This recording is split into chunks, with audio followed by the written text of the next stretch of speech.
All right, good evening. We're calling this special meeting of the budget to order. Can we please rise for the Pledge of Allegiance?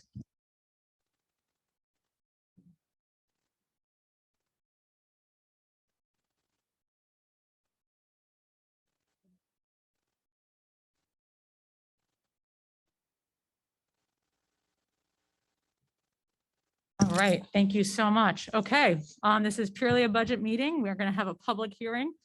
We have 28 speakers. We have 1 hour allotted, as you all know.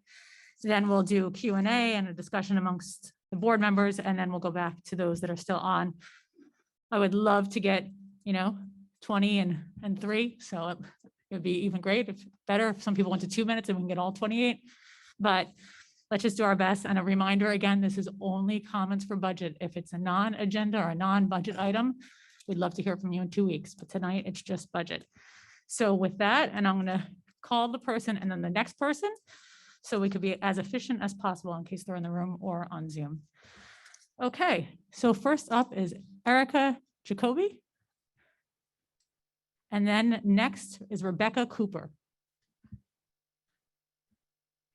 And obviously you have 3 minutes and Karen will start the clock. Thank you. Good evening, Chair Stowe, members of the Board of Education, and Dr. Jones. I'd like to start by thanking you, as well as the district's administration, teachers, and staff for all of your efforts over the last 18 months. At the elementary school level specifically, the consistency of full-time school, the socialization with our friends, and the irreplaceable benefits of in-person learning have helped comfort and guide our littlest, youngest ones through the craziest times of this pandemic. And now for the real reason I'm here. As a Greenwich resident, proud Old Greenwich school parent, and this year's PTA president, I'm here speaking in support of Dr. Jones' proposed capital plan. Firstly, I'm asking for you to approve the 2022-23 line item of $1.8 million to proceed with the design phase of the OGS renovation project. As discussed many times before, this project will address the greatest issues our school faces, but by no means is providing any nice to haves or fully modernizing our 120-year-old building. The $24.5 million plan unanimously approved at October's BOE meeting at 12:02 a.m. to be precise, will ensure our building is ADA compliant, dry from raw sewage flooding, properly ventilated, and last but not least, allow for the security improvements that meet the recommendation of Connecticut standards and the studies per the Department of Homeland Security.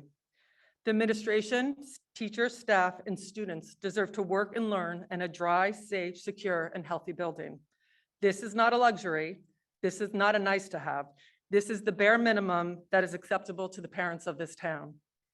Secondly, I'm also asking for you to approve the $1.8 million line item to proceed with the design phase of Julian Curtis.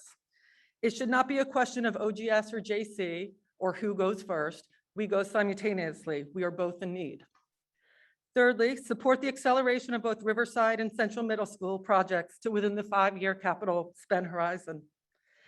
How in the town of Greenwich, a town that is considered an affluent, prestigious suburb of New York City, do we have collapsing ceilings, non-ADA compliant buildings, raw sewage flooding classrooms, poorly ventilated schools, and motion sensors installed to monitor the deteriorating structure of this school? It's the perception of our town versus the pitiful reality, a reality that needs to be addressed and needs to change. To quote a very wise Chair Stowe from the October 19th BOE debate, we need to stop critically underfunding the master facility and maintenance plan.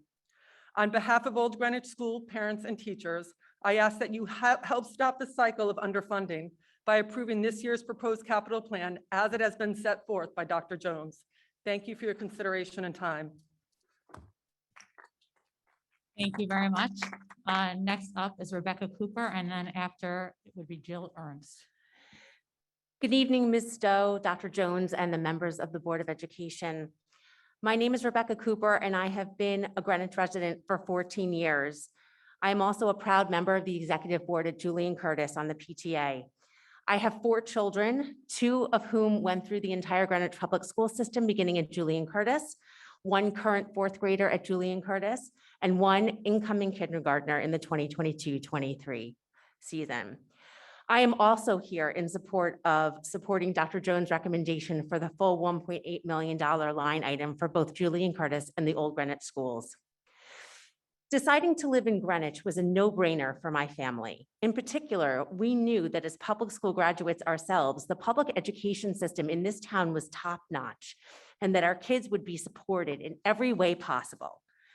Located in the center of our town, Julian Curtis serves as a hallmark for the widely recognized Greenwich educational system. This is why we value Greenwich. This is why I'm proud to be a member of this amazing community. Ironically, however, what does not serve Julian Curtis at present is the Greenwich educational system that I thought would support my children with the resources and facility worthy of the values that our town preaches. During the decade plus since I've had children at Julian Curtis, in the years where we were nearing 400 students through and including today, when we are in the high 200s, we have never received a capital improvement. Enrollment seems to be a moot issue when it comes to receiving funding at Julian Curtis, so why is it an issue today? We are a school that serves the entire district. When other schools have been in need during their capital improvements, and in some cases receiving an entirely new building, Julian Curtis stepped up and accommodated those schools. So why can't the district recognize and reciprocate that accommodation today? Along the lines of accommodations, I must address the lack of ADA compliant facilities in our building. This year, when my fourth grader was in an orthopedic boot due to an injury, I had to get to school early and physically carry her and her books up 2 flights of stairs every day in order for her to join her classmates. Fortunately, I'm a parent who has the time to do this for my child. Most Julian Curtis parents do not.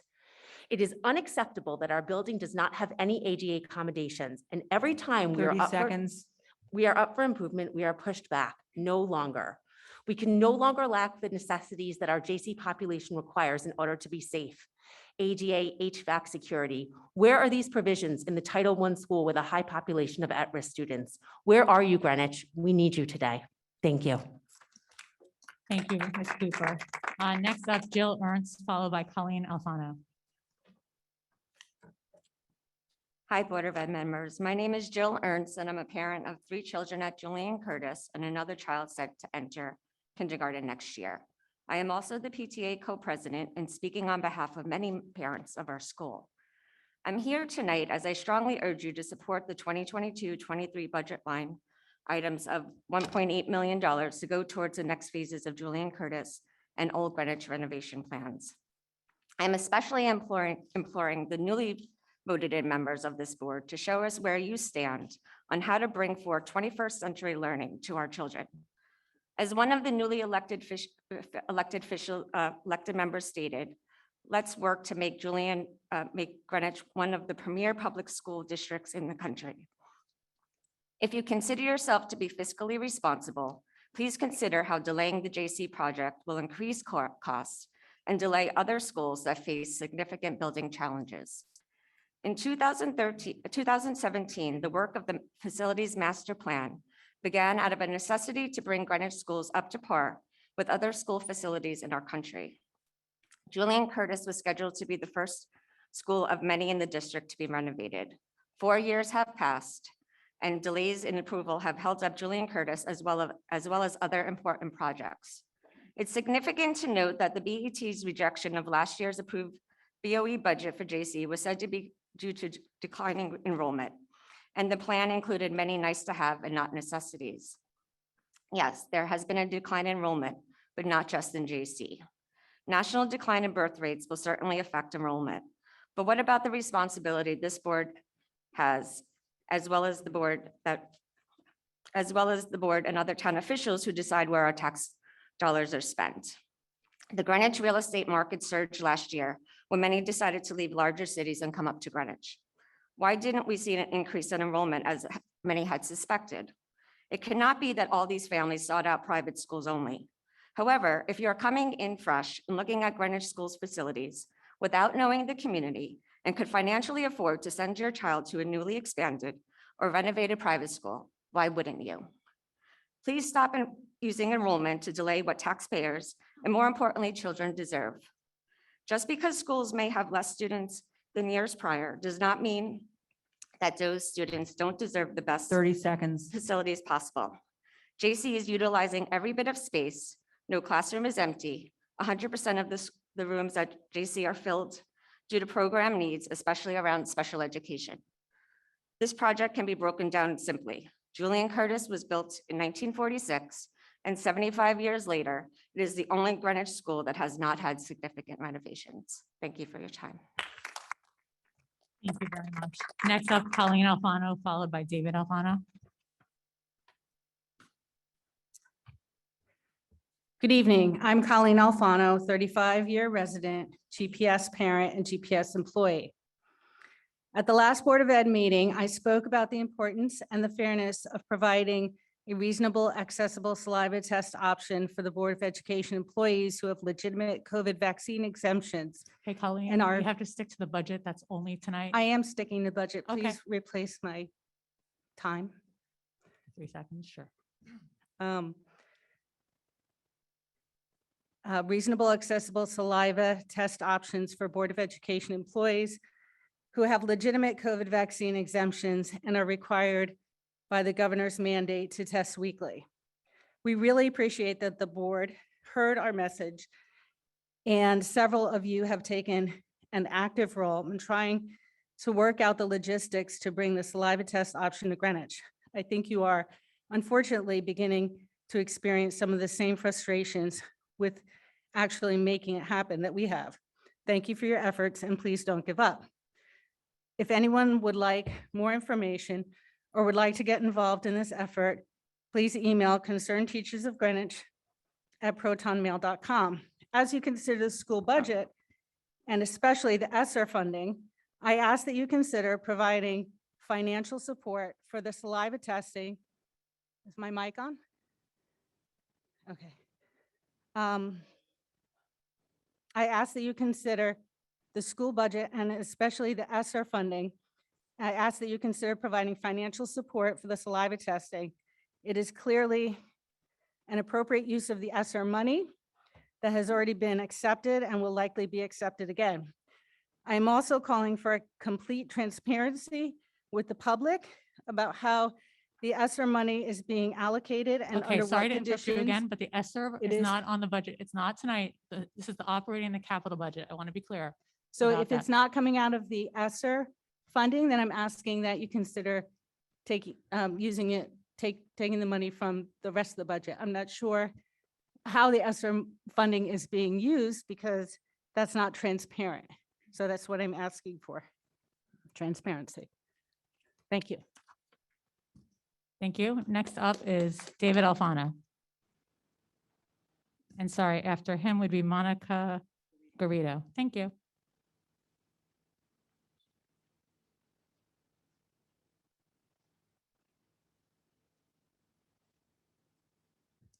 Is David online? Do you see him? I'm not seeing him online.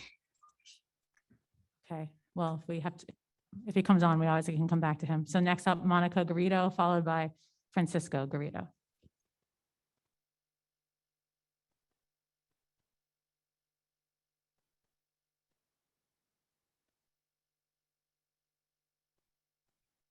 I don't see them, do you?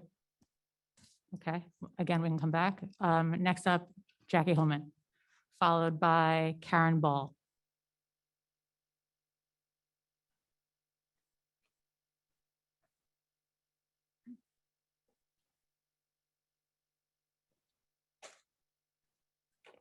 Before you start the clock, I just ask that you don't cut me off. I am going to use the word ESSER because there are implications for the budget beyond the ESSER funding itself.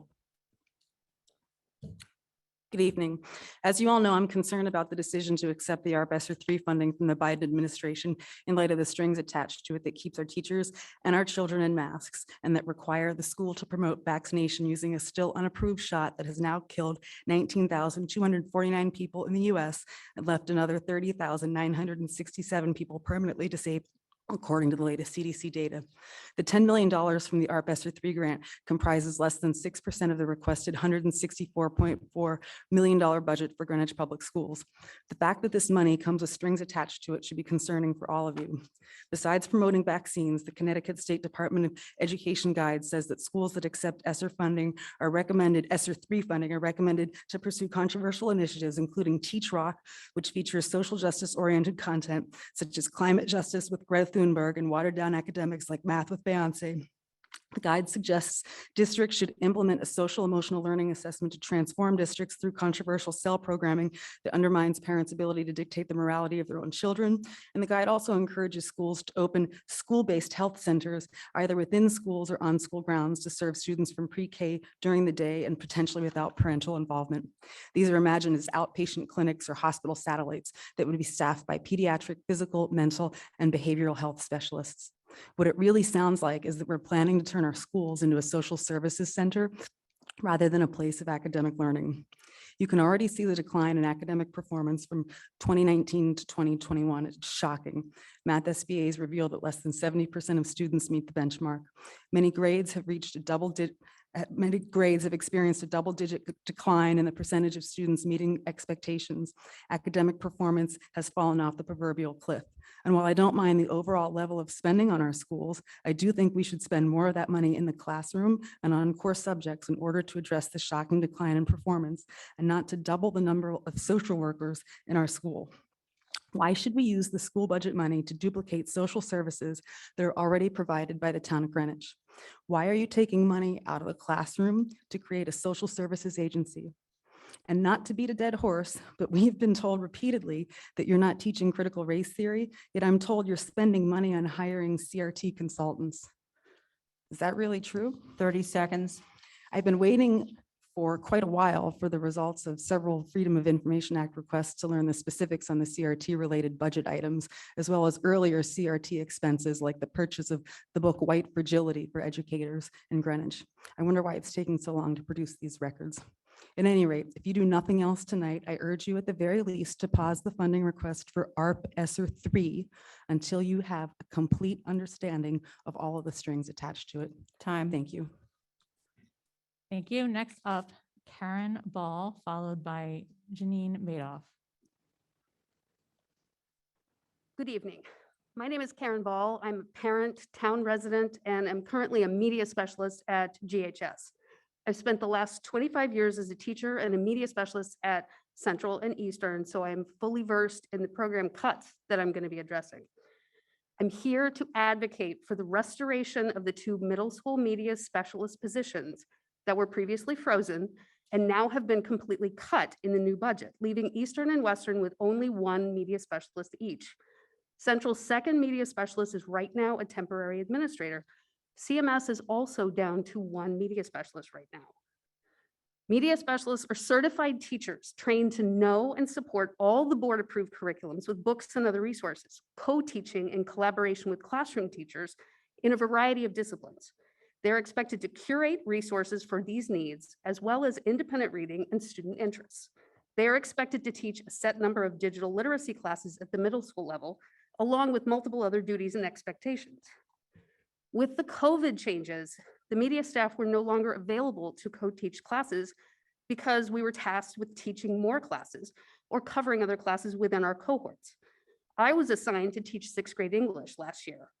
When I asked in February if I would return to be a full-time media specialist at Eastern, I was told there would be no guarantee.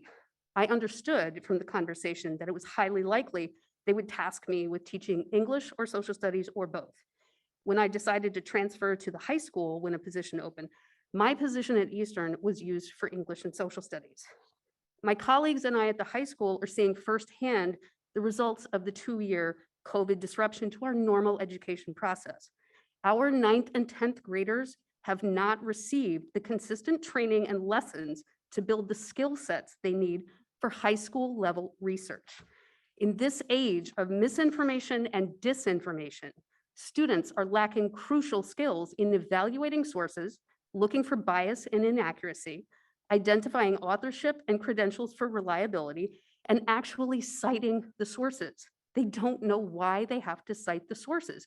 nor do they know how to use the online research tools we pay a premium for. These skills have always been the responsibility of the middle school media faculty, who would work with classroom teachers in collaboratively taught classes, teaching and reinforcing these skills 30 each seconds. year in research projects. This built student skill sets, so they at most needed a refresher at the high school. Currently, each middle school only has one media specialist who's tasked with teaching digital literacy courses full-time. They have no time to collaboratively teach or make sure that the research process is being taught throughout multiple curriculums. We cannot do the full job of library media at this level with less staffing. It's not physically possible for Time. one person to do this. Thank you. You could always email more comments if you have them. Thanks so Thank you. much. Next up, Janine Madoff, who I see online, right? Followed by Brian Zeller. Hi, can you hear me? Yes, Janine, you may begin. Good evening. I am compelled to speak tonight about significant and damaging cuts that have been proposed for our library media program. Greenwich library media specialists are second to none in our country, and yet the administration is proposing to eliminate some of these positions and even the media coordinator position. This is counterproductive to the district's goal of raising academic achievement and providing equitable opportunity for all students. This administration has cut not only the library media coordinator position from the 22-23 budget, but a library media specialist from each of the two largest middle schools. With an average of nearly 750 students at each school, the remaining one library media specialist can't possibly meet the standards set by the state of Connecticut just yesterday. Without a media coordinator, the media specialists are without leadership and vision for the program and must cobble together professional development opportunities, curriculum work, and technology training.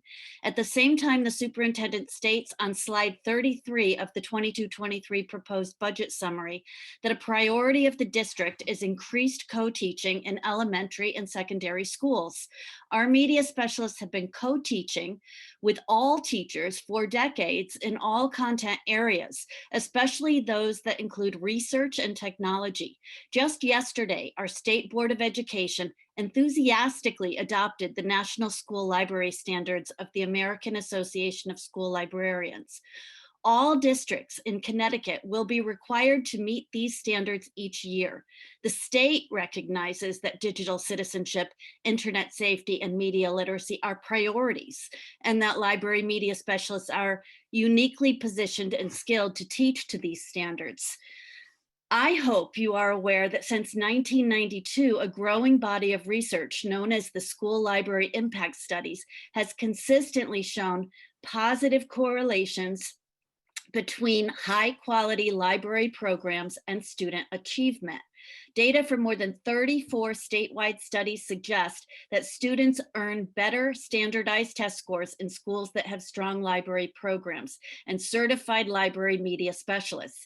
In addition, school libraries provide equitable physical and intellectual access to the resources and tools required for learning, thereby helping to close achievement gaps.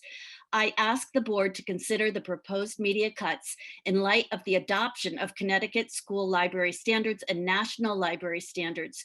Do you 30 really seconds. want Greenwich to be left behind while other towns in the state recognize the value of school libraries and library media specialists? Greenwich students deserve the best, and that includes a fully funded library media program. Thank you. Thank you very much. Next up, Brian Zeller, followed by David Levine.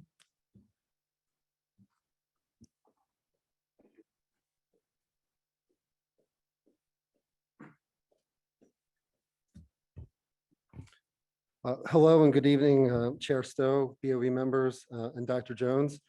My name is Brian Zeller. This is Jen Behet, and we are the co-presidents of the Central Middle School PTA.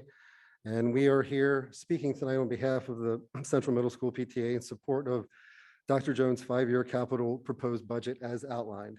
We were thrilled to see CMS brought back to the forefront, and we're here to support Dr. Jones' plans in any way that we can.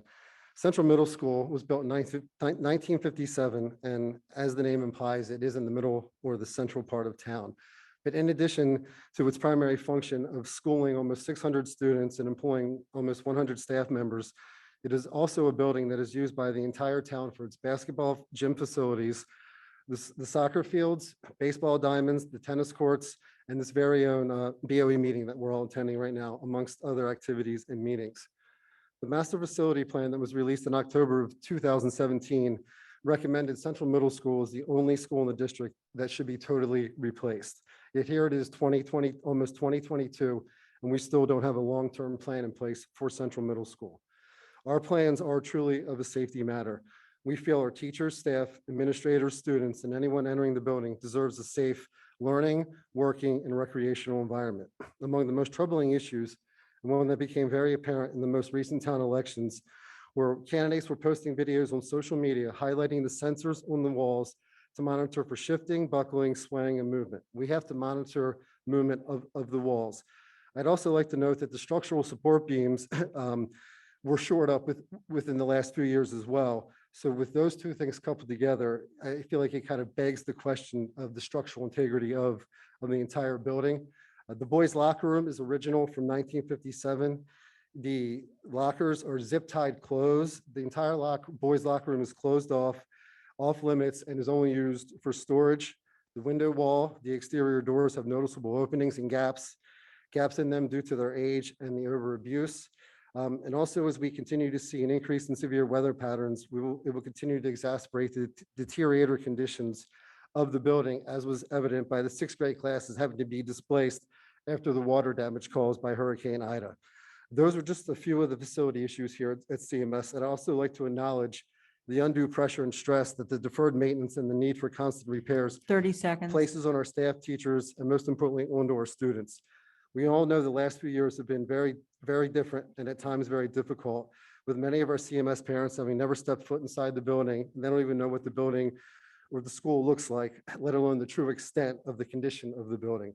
We put our trust in the system and trust that you will make the right decision, not just for CMS, but for Julian Curtis, Old Greenwich, and for Riverside, in approving the budget.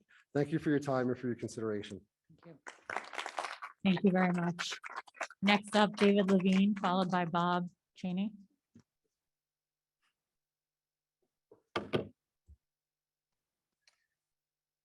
Good evening, Dr. Jones, Chair Stowe, the board, and everyone who's here watching. And I think we're all very blessed to live in such an engaged community. Thanks to everyone who's here sharing their passionate ideas about our schools. My name is David Levine, and my daughter Autumn is a second grader in Mrs. Schuster's class at Julian Curtis. I want to say thank you, Dr. Jones, for your leadership during the pandemic, for keeping our kids in school when the going got tough. You made such a difference in our lives. I've got history with Julian Curtis. My wife and all of her siblings went to school there. And as you know, sadly, the school looks identically to when she went there 40 years ago. In fact, it looks the same as it did 75 years ago. And as a free markets investor, I think we need to look really critically and in fact be ruthless when we prioritize investments. But I have to say that I can think of no better investment than investing in preschool at Julian Curtis. You see, Julian Curtis has a high percentage of our population who's needs-based. They can't afford private preschools. Other schools like North Street nearby, they have this opportunity, and it's been an attractive option for young families. Living in Millbrook, we've seen an influx of young families. Same with Indian Harbor and other communities zoned for Julian Curtis. Maybe if we invested in our schools, we'd see enrollment rise again, rather than seeing it fall like it has when it's neglected. Greenwich is one of the best communities on the planet. My mom's family's been here since before the revolution. My wife grew up here and we have deep roots. But why shouldn't Greenwich be a leader when it comes to investing in our community? Julian Curtis serves some of the most desirable communities across all income levels. It represents the perfect kind of diversity along ethnic, economic, and geographic lines. Over 100 countries are represented in our little elementary school.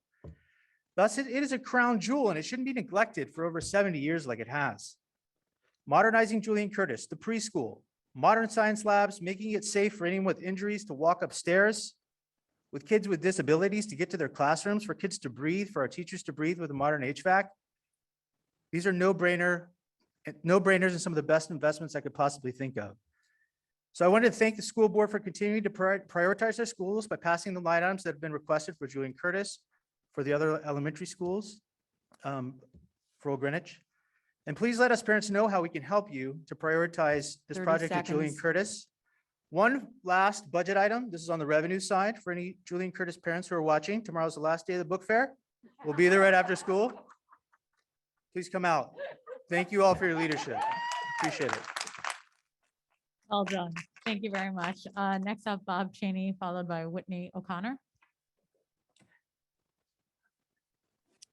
Hi, my name is Bob Cheney, and I'm speaking this evening as a concerned parent of Julian Curtis students and book fair co-chair, but that's neither here nor there.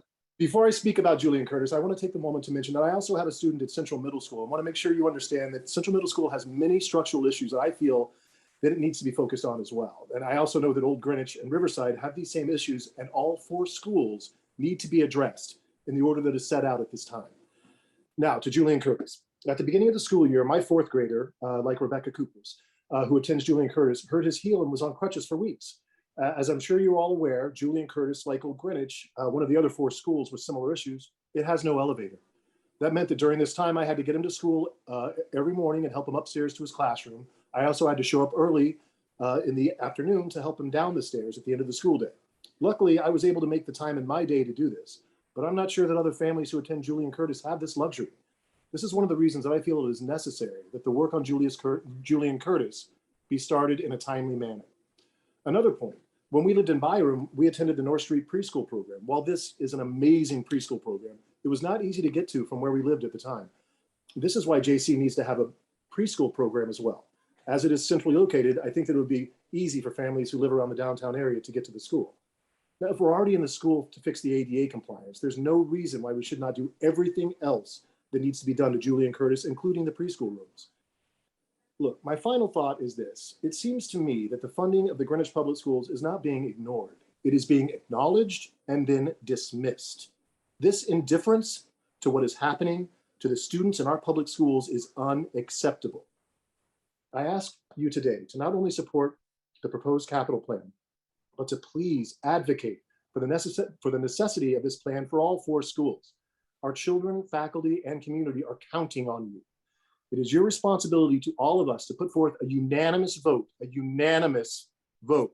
for this budget, sending the message that you fully support our schools. Thank you and have a good evening. Thank you very much. Next up is Whitney O'Connor, followed by Carolyn Peterson. I don't see Whitney online. Is she online? Can you hear me? Yes, we can hear you. Go ahead. Great. Good evening, Chair Stowe, Dr. Jones, and members of the Board of Education. As first Vice President of Old Greenwich Schools PTA, I am here speaking in support of the proposed capital spend of $1.8 million for the design phase of the OGS renovation project. Old Greenwich is a unique part of this town where our school sits at the core of our community. It is an ideal setting where parents look out for each other's children, and it is unusual to walk through the village without running into at least one fellow OGS parent. The small town feel creates a sense of OG pride in our parents and children alike. When driving through Old Greenwich Village on your way towards Todd's Point, one would inevitably notice our Rockwellian picturesque school. Just this week, the holiday candles have been installed in our school's windows in preparation for the First Light celebration this weekend. But looks certainly can be deceiving because the interior and infrastructure of our school is far from picturesque or remarkable. It is no longer generally accepted to have a building that is not ADA compliant, and it never should have been acceptable to have teachers and staff carrying our injured children up and down stairs. Sewage flooding into classrooms and a poorly ventilated school is neither safe nor healthy for our teachers, staff, and students. And finally, with our open campus and location on a main busy road, it is imperative that OGS meets the Connecticut school safety standards and security best practices. On behalf of OGS parents, I ask that you approve Dr. Jones's capital plan to ensure we move forward with our very needed renovation. Thank you. Thank you very much. Next up is Carolyn Peterson, followed by Marija, Mikola Maria Malozhik. Said it. Here. Or online. Hi. Is it Carolyn, my- you may begin. Okay, thank you so much. My name is Carolyn Peterson, and I'm speaking tonight as Chair of the PTAC Facilities Committee, a member of the Old Greenwich Association, and a Realtor. I'm here to show support for the 2022-2023 capital and operating budgets put forward by Dr. Jones. All of us have attended these meetings month after month and year after year, yet here we are again, still talking about the same issues. As I sat down to figure out how to make my comments for tonight's meeting different from all the other times I've spoken, I found myself at a loss. It would seem that we are all in the same place in what feels to be a never-ending circle of discussion with no financial investment into the infrastructure. Discussion about Julian Curtis, its need for security, its need for a science room, its need for 2 more classrooms. More discussion with no financial investment into the infrastructure. Discussion about Old Greenwich School, its flooding, its safety, its lack of ADA accessibility. More discussion with no financial investment into the infrastructure. Discussion about Central Middle School, its shifting, buckling, swaying walls, its lack of a boys' locker room, its recent displacement of students due to flooding. More discussion with no financial investment into the infrastructure. Discussion about Riverside School, its capacity issues, its lack of ADA accessibility, its lack of multi-purpose spaces. More discussion with no financial investment into the infrastructure. On the Greenwich Public Schools website, it claims that we are, quote, a K-12 public school district dedicated to excellence, end quote. There's nothing excellent about the state of these 4 schools, and our students, our families, and our town deserves better. Let's stop talking and let's start spending. Thank you. Thank you very much. Next up, say it again, Maria, followed by Katie Jackson.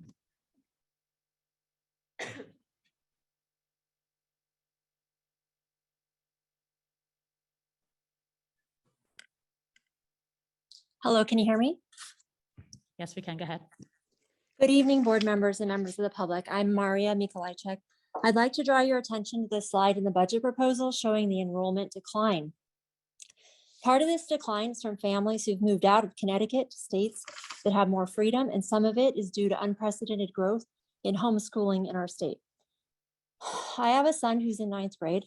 Last year, he was at Central Middle School in honors classes, and a daughter who was in the elementary, a bright student who was always helping other students and her teacher. I was an active volunteer in the Green Schools Committee, organizing cafeteria composting volunteers and planting in the school garden, as well as helping in the kindergarten classroom. But in September, rules that were not based in science and which completely ignored the reality of healthy child development were implemented. Children were forced to reduce their oxygen intake and hide their faces with a bacteria-ridden cloth all day. They couldn't see the expressions and micro-expressions of their peers or teachers, which are an essential part of communication. Can you please get Children to were the made- budget point? I'd really appreciate it. This is about the budget. Okay, ready. The children were made to unnaturally distance from one another and couldn't even go on the playground. They were exposed to vaccine marketing and propaganda and untruths about the vaccine being approved when it was only authorized for emergency use. And children were discriminated against with disparate treatment on quarantine rules based on private medical status. So I removed my children from the school system to protect them from these harmful policies.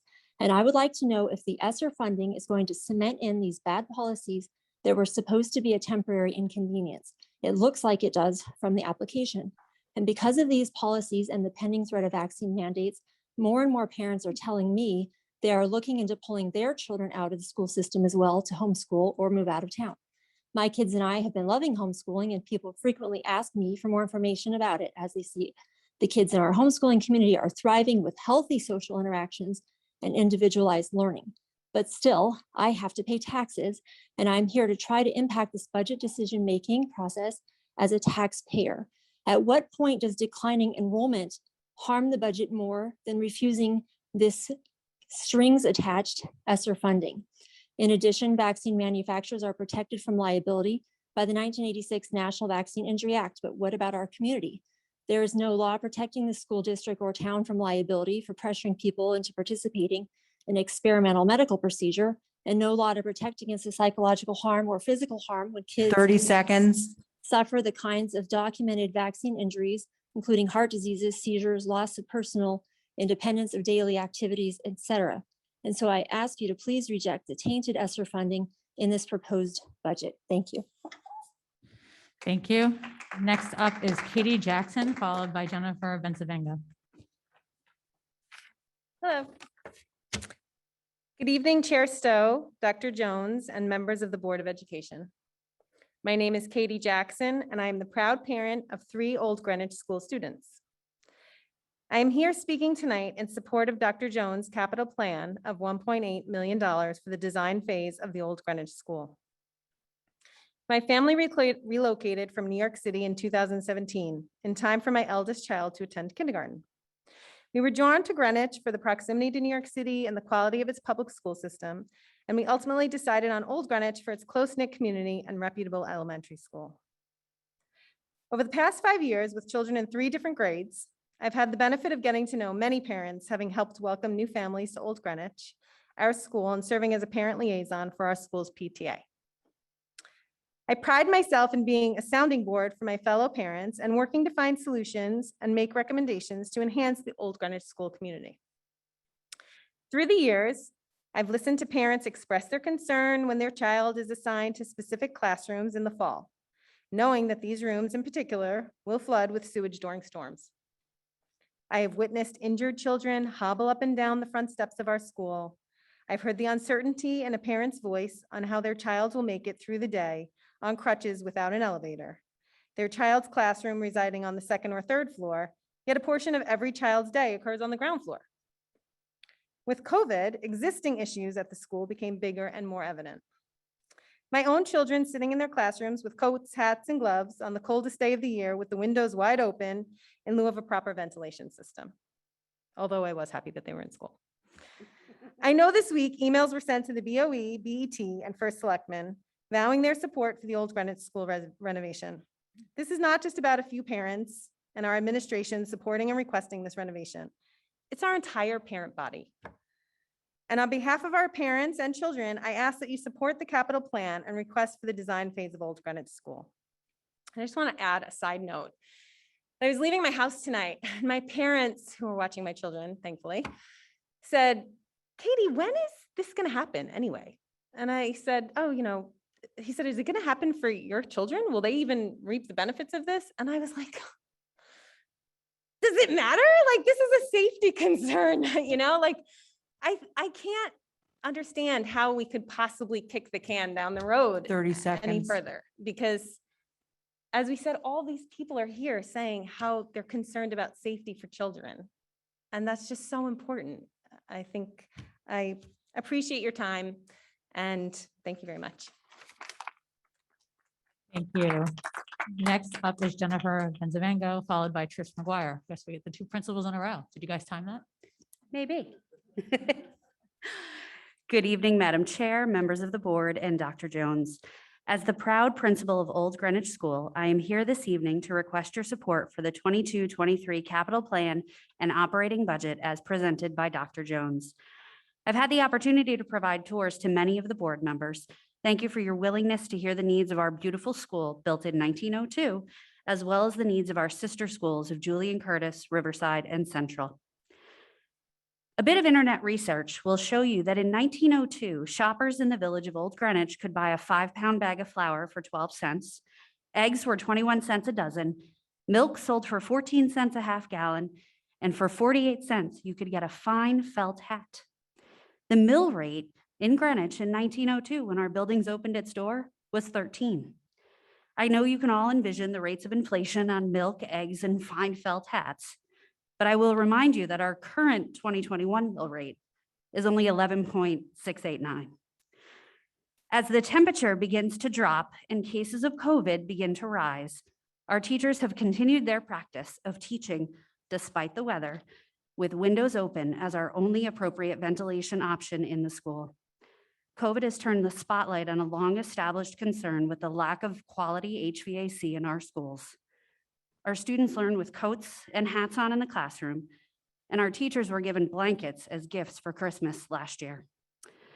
This fall, a veteran OGS teacher started the year with an injury resulting in the need for a knee replacement.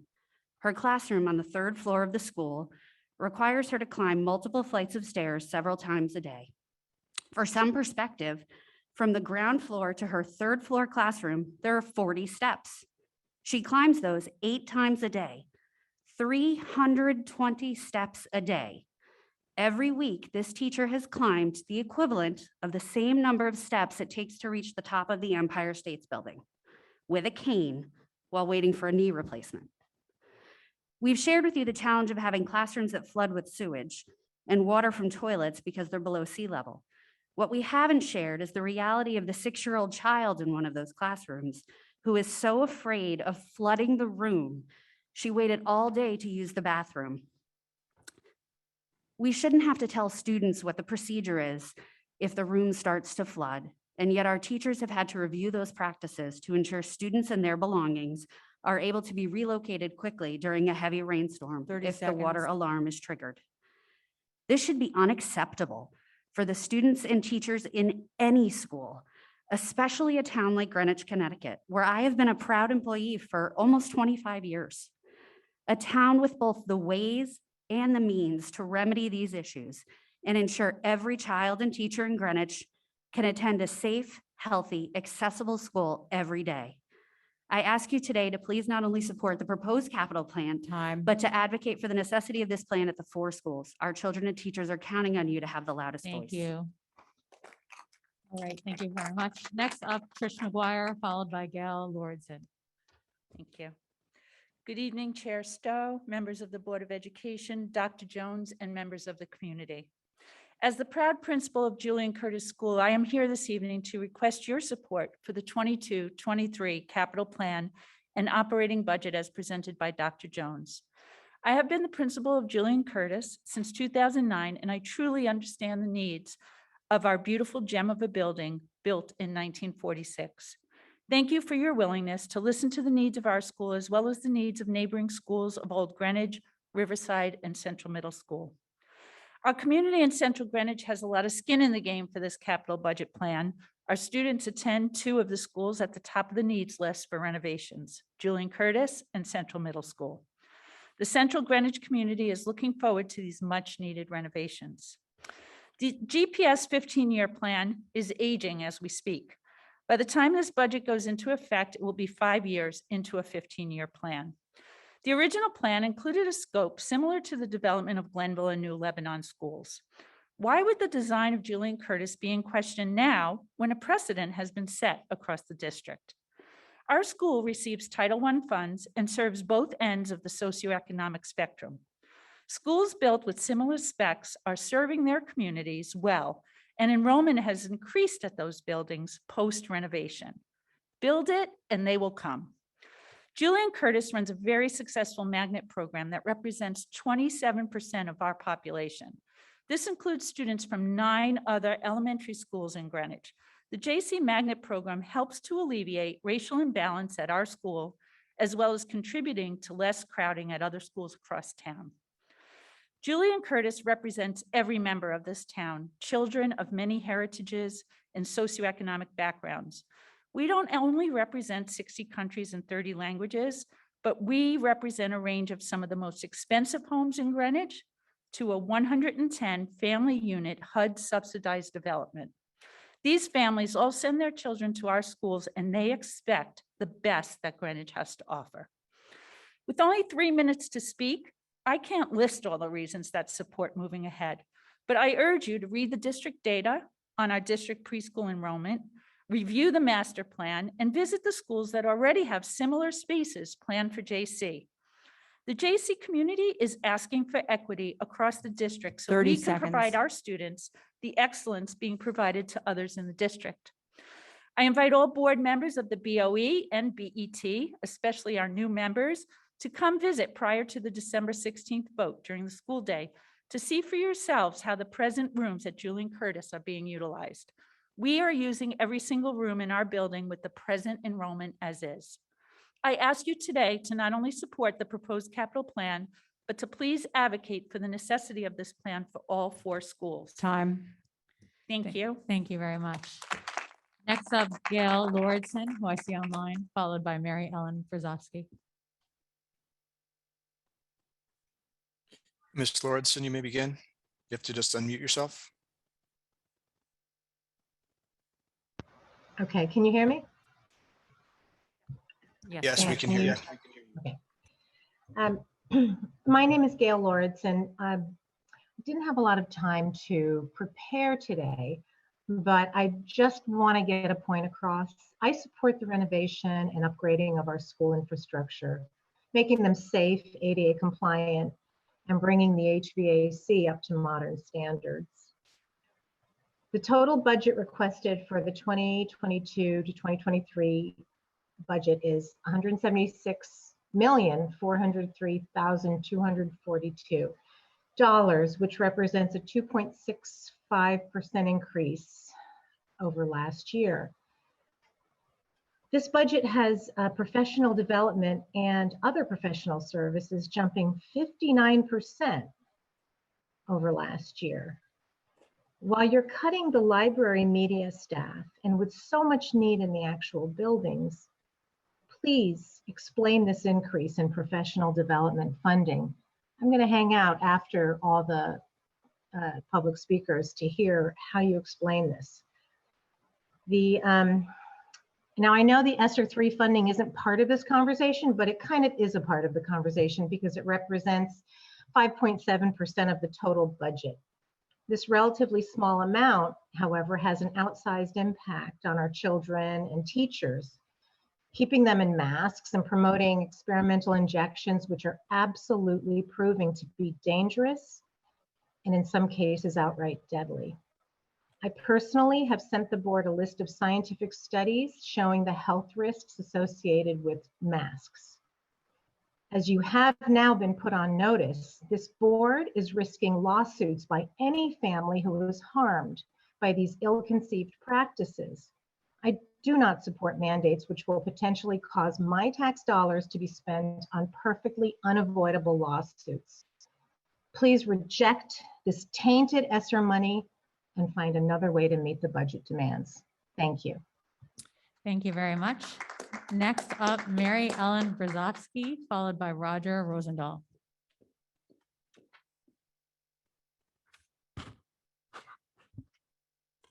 Good evening, Superintendent Jones and Board of Education members.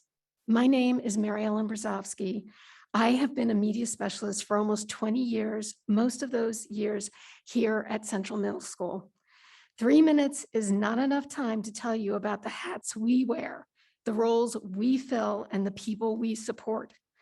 I am an instructor. I show middle schoolers how to stay safe online and be good digital citizens. I am a teacher. I educate students on researching topics that are interesting to them personally and vital to them as global citizens. They learn to respect the work of others and give credit through proper citation, how to evaluate sources and recognize bias. I teach them how to communicate effectively and how to share what they have learned with others. I am an innovator.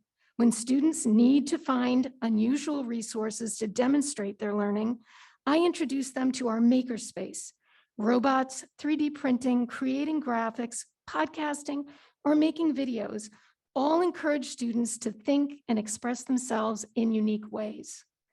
I am a librarian. Reading is amazing. I do everything in my power to nurture young readers. Avid readers, reluctant readers, and everyone in between learn, empathize, explore new worlds, and discover themselves through reading. If they do not read, how will they learn to write? How will they learn about science, social studies, music, art, health, and math? Have I left anything out? Chances are they'll need to read in order to learn it. I develop our library collection by researching the newest titles in a thoughtful and thorough manner so that I can ensure the collection meets the needs of our students and teachers. I am a coach. The Media Center is the one-stop shop for digital tools and training. I collaborate with teachers in the classroom and make recommendations for sources, digital and print, to facilitate the delivery of curriculum. When a parent doesn't understand Google Classroom or Aspen, I am there. I explain how these tools work so the parents can better support their children and know what's happening in the classroom. I am a link. I am an advocate. I am a guide. I am a media specialist. Wait. Due to unfilled media positions and COVID, my role 30 seconds. has been severely limited for 2 years. Teaching a full schedule of classes rather than having an opportunity to co-teach means that students are being taught these skills out of context. I can no longer offer teachers and students the book talks they ask for. And the drop in our circulation statistics show it. Pre-COVID checkouts averaged 10,000 books per year. Last year, we loaned out only 1,600 books. Yes, part of the Time. gap is due to COVID. Thank you very much. Thank you very much. Next up is Roger Rosendahl, and then I see that someone we skipped is online, so then we'll go back to them. That is the Garrido. That's a Roger Rosendahl followed by Garrido. Good evening. My name is Roger Rosendahl. I'm a 25-year resident of Greenwich. I have only 2 quick points, and I think my points reflect at least many parents and many teachers, not including the teachers union. Point 1, while I support the capital plans proposal for Julian Curtis infrastructure, I oppose the reliance in the budget on federal funding that comes not with strings, but with handcuffs. I do not believe that the Greenwich Board of Education should take a bribe to effectively promote political actions that many people oppose. Point 2, on the issue of budget transparency, in the October meeting of the board, it was stated that there was no connection. There were no handcuffs. There was no connection between federal funding and the promotion of policies that many people object to. That misinformation has not been corrected. It's board meeting misinformation. I believe we need transparency in the budget to point out there is this connection, and people who don't like the connection should know this. Thank you. Thank you very much. Like I said, we're circling back now to Monica Garrido, and perhaps her husband is also online, Francisco Garrido. We're both signed Hi, up. this is Monica. My husband, unfortunately, he left for work for the evening. So my name is Monica Garrido. I'm mother to Manolo, Giovanni, Savarino, and Francisca Garrido, who all attend the Julian Curtis School. I am also here as a Latina and first-generation U.S. college graduate, and my husband, a Colombian Ecuadorian, Gulf War veteran, and now community first responder, also a first-generation college graduate. I'm here in support of the proposed capital spend for the respective improvements to Julian Curtis and the subsequent schools in our community. When we moved here, we specifically sought out the Julian Curtis School as a community we wanted for our children because it speaks so strongly to who we are. We have dedicated our lives to the community, to community work, both locally and internationally, because we know that when you improve communities, the world becomes a better place.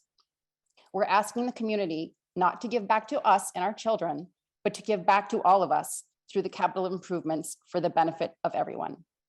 We believe so strongly in what Julian Curtis has to offer because of who we are and because of the rich, diverse community in which it stands. My husband, Francisco, who has left for the night for work, and I fully support the proposed budget for capital improvements. Thank you. Thank you very much. Sorry, I wasn't able to give the next person a heads up, but it's Alexander Stevens followed by Carrie Brisby.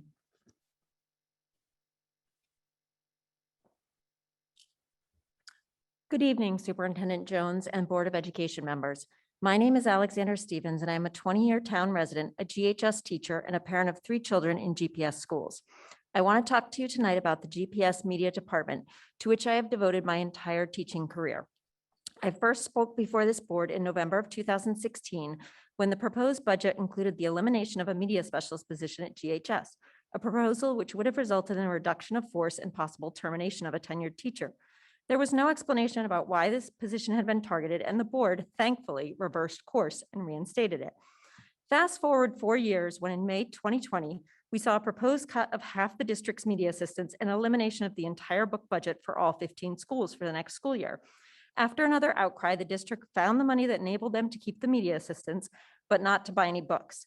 So we went more than a year without buying books for our 15 school libraries, a result that was particularly frustrating given that the BOE returned significant monies to the town at the end of the school year. Then in fall 2020, the district froze 6 positions in our department, even though money had been budgeted for those positions. While 2 media assistant positions were filled at the beginning of this school year, the remaining positions are frozen for 2021 and 22, despite having money in those BOE approved budget lines to pay for those positions. So now we come to the proposed 22-23 budget, and we learn that 3 of those frozen positions, the WMS and EMS media specialists and the media coordinator positions, will now be eliminated. Also eliminated is 1 media assistant position at Ham Ave. In addition, parts of the EMS and WMS media center spaces have been carved up for use as offices and classrooms instead of a vibrant 21st century media center. So my question to this board is why? Why in a town as wealthy as Greenwich do you keep removing funding for our school library programs? What seemed like a blip in 2016 with 1 position now looks like a systemic dismantling of important parts of the GPS media library program. Our school libraries are not merely safe spaces for kids to explore literature, although that alone might be a reason enough to want to preserve them. Rather, they are places where students learn to research and avoid plagiarism. It is where they learn how to properly use their one-to-one device, how to navigate a 24-hour information society, how to discern reliable sources from misinformation. To expand on best-selling author Neil Gaiman's well-known quote, Google can give you 100,000 answers to any question. A librarian can help you find the right one. And I would add, a school librarian can teach you the skills to find it yourself. I strongly urge this board and the administration to 30 examine seconds. why, instead of prioritizing this critical program, it is instead systematically chipping away at it.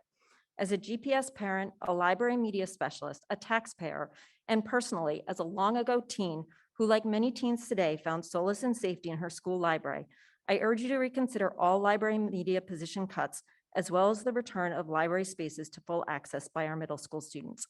Thank you. Thank you very much. Next speaker is Carrie Bisbee, and then we'll have to stop there because that'll be an hour. We'll go into our meeting and we'll come back to the remaining speakers. Thank you. Hi, can you hear me? Yes, please go ahead. Okay, good evening. I'm Carrie Bisbee, co-president of the Riverside School PTA. On behalf of the Riverside School parent community, I'd like to express our unwavering support for the major projects at both Julian Curtis and Old Greenwich. We are also backing the superintendent's proposal to execute these 2 projects on a parallel track. With that in mind, the Riverside School community encourages the Board of Education to approve the 2022-2023 budget line items of $1.8 million each to fund the design phase at both Julian Curtis and Old Greenwich. While major work at Riverside School is not part of the 2022-23 budget, we do want to declare our support for the 4-project plan recently unveiled by Dr. Jones that calls for construction work to also occur at Central Middle School, then Riverside School within 5 years. Riverside families cherish our community school. Thanks to our exceptional teachers and staff whose efforts we enthusiastically applaud, Riverside is a place where our children are challenged and encouraged to meet their full potential. It is also a place of comfort, safety, and support for students, particularly as we navigate this pandemic. And we have no doubt it's the same at Julian Curtis, Old Greenwich, and Central. However, for the elementary schools in this cohort, the structures that contain these spaces that we deem safe for our children are outdated and fail to meet ADA standards that were established decades ago. They also lack ample multi-purpose spaces to support the next generation learning model that gives our students the tools to reach their full potential. Some, including Riverside, are also operating at full capacity without a single empty classroom or vacant space. These needs that I mentioned, among others highlighted this evening, are critical and must be addressed. While I'd be delighted to stumble upon the fountain of youth myself, I have yet to find it. So like me, as time passes, these buildings aren't getting any younger. In turn, delays at Julian Curtis and Old Greenwich impact subsequent projects, namely those at Central and Riverside, compounding the risks, vulnerabilities, and costs that come with operating so many aging school buildings.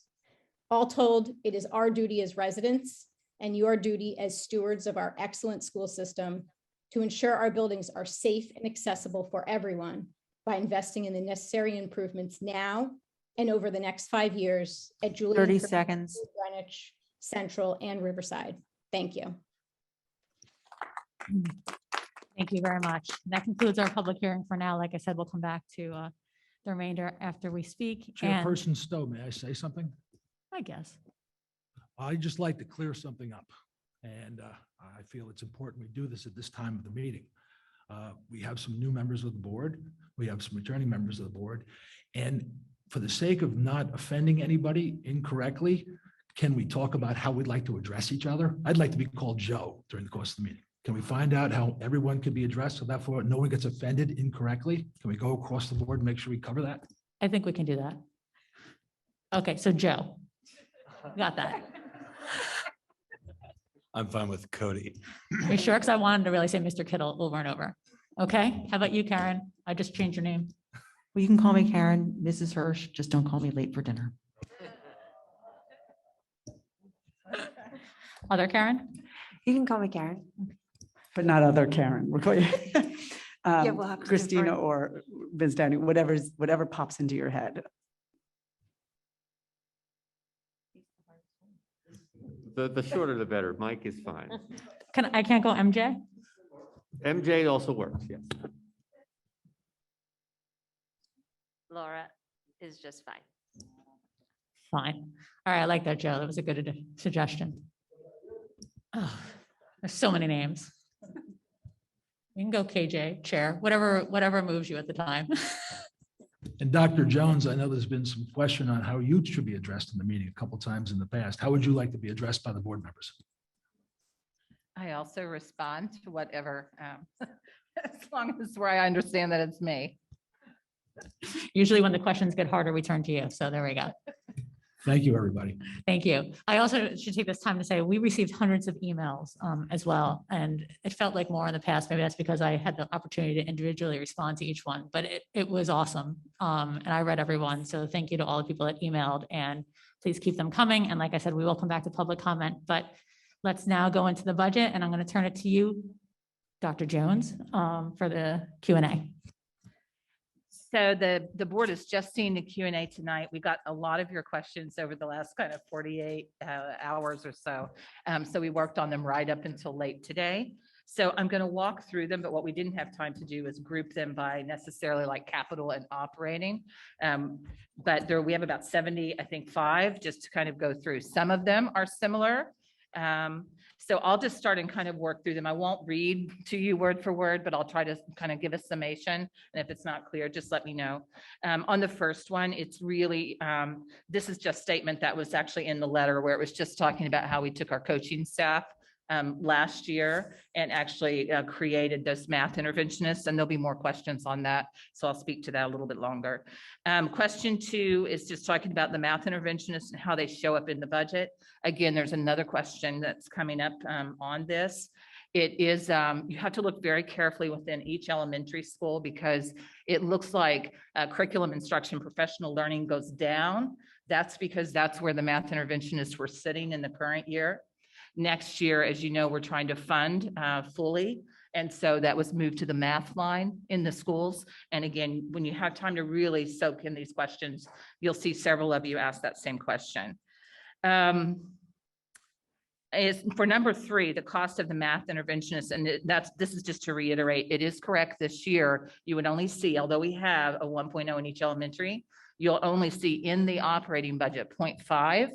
Because that is funded in operating. We have 0.5 that was funded through grant. Next year, again, you'll see that it looks different. And number 4, this is about the program expense section for EMS and GHS. And this is an area that Sean is still researching. And just as a reminder, we do not have an HR director right now through the end of December. So I'm also managing the HR department. And so it's taking us a little bit longer because we're down a person. On question 5, this is a reduction in the media. And that's just showing that, yes, there's a reduction of the 1.0 FTE from media. I did reach back out to both of the principals just because I knew this was going to come up at Western and Eastern, and make sure that this is still, their recommendation, and those positions have been reallocated within the building. And they're happy to speak to the board if that is a request to do at some point in the budget session. On the next one, the repeated reductions in current instruction and in instructional learning. And again, this has to do with math interventionist. So I encourage you to circle the ones you want to go back and read carefully. But question 6, several of you had it, and it's just asked in a different way. But it's tricky how it shows up in the budget to know what you're looking at. Looking at the program expenses for visual arts and looking at some of the reductions that are happening there. This is when it gets so difficult when we have, it's 18 or 19,000 different accounts. So when you go line by line and you see something go up and you see something else go down, it usually has to do with staffing. And so as we go through and we start pulling these, you'll see like a veteran teacher leaves and then we hire a 2-year teacher. So just to give you perspective on that, in our current year's budget, if we hire a bachelor's teacher who's right at the very beginning of their career, it's $56,111. If we happen to hire the most expensive teacher, let's say a teacher that has their doctorate, it's $129,564. So when you have changeover of staff, you can see big differences in the expense that you're going to see in one particular building, simply because of the turnover of staff. Sometimes it's moving a staff member. If we cut a section, for instance, at Hamilton Avenue, and we move that teacher over to OG because they needed an additional teacher, that salary shifts with them. So it's very difficult to go and look at 1 year and compare it to the next year. You'll never ever see exactly the same because of movement of staff. The next page, I'm on page 3, is really looking at the cost for the English language learners. And they're really going in and looking at where those changes are. They think right now it has more to do with the para structure, but we'll continue to provide more information on that. And on cost cob, it's asking about the enrollment and why the salary line is increasing by 105,000. And there's a good explanation there. It's certified and non-certified. So even though you're going down a certified section, you still have things going on with the non-certified. And then also you have to remember that 0.5 math interventionist is going back in all of the elementaries on the operating side. And Sean did a good job providing a chart down below just to show you kind of what was happening within that building for those of you that really kind of dug into the building level. For question 10, there was an error. That was a typo. It should have read 24 students or 7% of the total that are in special education at Dundee. The typo said 76%. So we will correct that in the next version. At Ham Avenue, if they're down 2 sections, it would seem like there's a decrease in salary. But again, when you go in and you start looking at certified, non-certified, and all of the changes, it has to do mainly with staffing changes when you look from building to building. And you have to really just drill into each line to see who moved and where they went. Julian Curtis is the same. Again, I'll let you kind of read that, but Sean's given you the breakdown so you can actually see what was happening inside the building. And I will just say, and I know Sean's happy to speak to this, but also we encourage you just to look at the very front of the budget where you really have the overall view, because salaries are right where they're supposed to be. That's why it gets really tricky when you go in and start looking at individual salary lines, because it's individual people that are moving around the buildings. On question 13, this is New Lebanon, North Street, and Old Greenwich. They're up over 5% in their salary line. Again, you've got a chart that kind of gives you the information to be able to see. There's just lots of movement. Also on the increase, you're also looking at things like general wage increase. You have your step movement. You have extra duty pay that shows up, longevity, which is part of a teacher's contract. That's something in the bargaining unit. Overtime or any changes in personnel. And I'm not going to hit on, again, same thing for North Street. I'll let you kind of read these when you have more time to soak it up. And you can send us follow-up questions if it's still not clear. Old Greenwich is the same. For Parkway, based on enrollment projections, having particularly small numbers in K and 5. And the question was asked, have we considered doing a combination classroom that spans 2 grades? Certainly that's something we could explore. It would take some professional development. While teachers are accustomed to differentiating, when you start bringing 2 grades together and you're doing multi-age teaching, it is a different skill set. But that was a very good question, and we're happy to have that discussion. For Riverside, it says they'll reduce by 1 section, but there are 5 sections of 3rd grade this year that won't be able to become 4th grade next year. So what I would emphasize here is that we've gone through every section of the elementary. So we go through all 200 sections, and we look at where we think we're going to go up, where we think we're going to go down based on projections. Going into this, for this particular budget going into next year, we have a reduction of 5 elementary sections.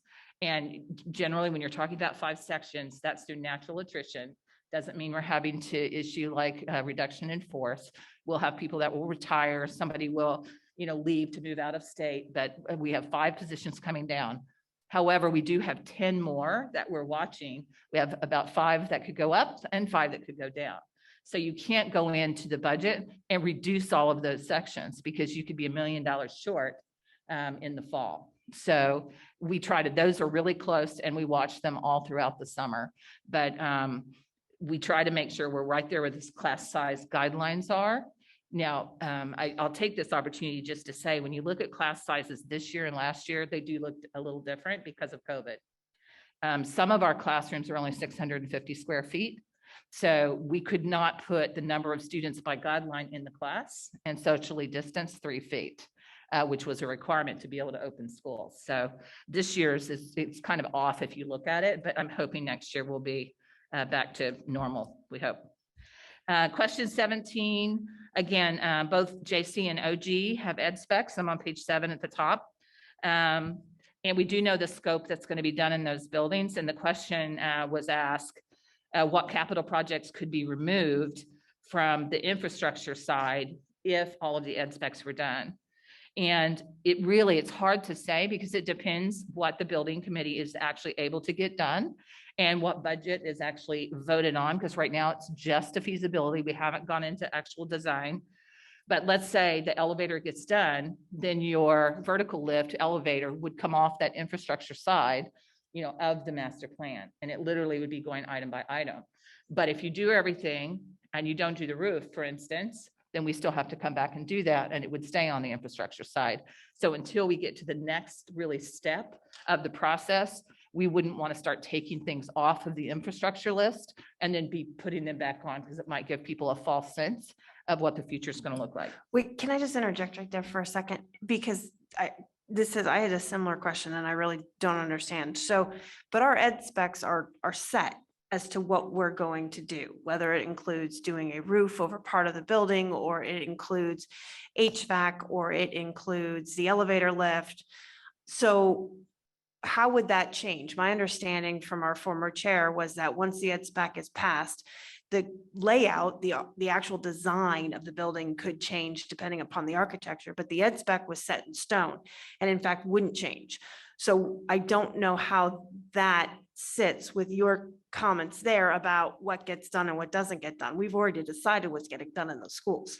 So let me give you my own personal experience. I was going to say, feel free to do this, but I was going to actually ask that we go through all the questions, and then we open the floor. But if you want to do that one, otherwise that was sort of the process. I'll answer that one quickly, and then I think that's good. Thank you, Kathleen. From my experience, where this really comes to play is when the town decides that you have X amount of dollars, and that's it, and that your building committee goes to work. They go out to bid. It ends up being 4 years from now, depending on when it's passed. You have escalation that has escalated more than was anticipated, especially right now with what we're seeing with shipping and what's happening in the market, construction materials. So at that point, what I have had to do in the past is I went back in front of the board and we said, okay, this is what we can build for $30 million. but we can't get everything that the board had in the first approved ed spec, and we bring it back to the board. And but that's certainly, we could go into the infrastructure side and go straight by the ed spec, but then you're kind of giving people a false sense. So that's the concern. For 18, this is the Eversource lighting project. What it would, why to do Central Middle School. And this has been a struggle for us. And I know the board's going to want to talk more about Central, but you know, Central does need a lot of work, and we're already now we're going to be into year 5 of a 15-year plan.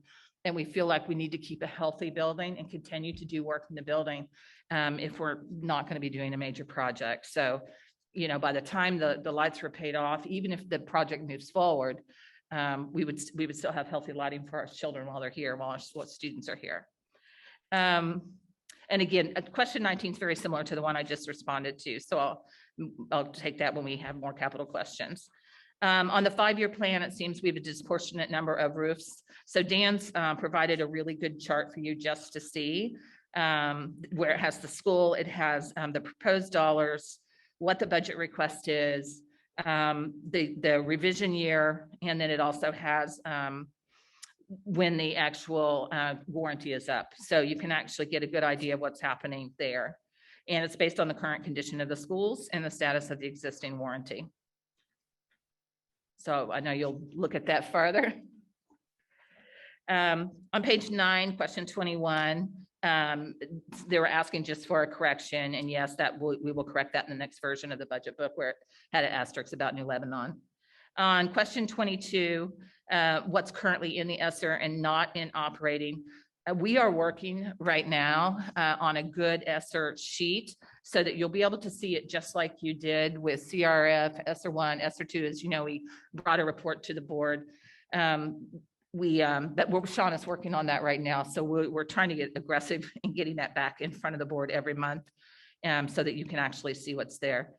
How do ESSER funds for professional development and supplies impact the operating lines? They really don't, in the sense that ESSER is not supplanting operating funding. That's not what it's for. 20% of it is for learning loss, and it's very specific in the categories where ESSER funding has to be spent. And I feel kind of an obligation, just because I have some new board members here again, just to reiterate, it is not tied to anything other than learning loss categories like that. But as far as like masks or vaccines, it's not tied to that at all.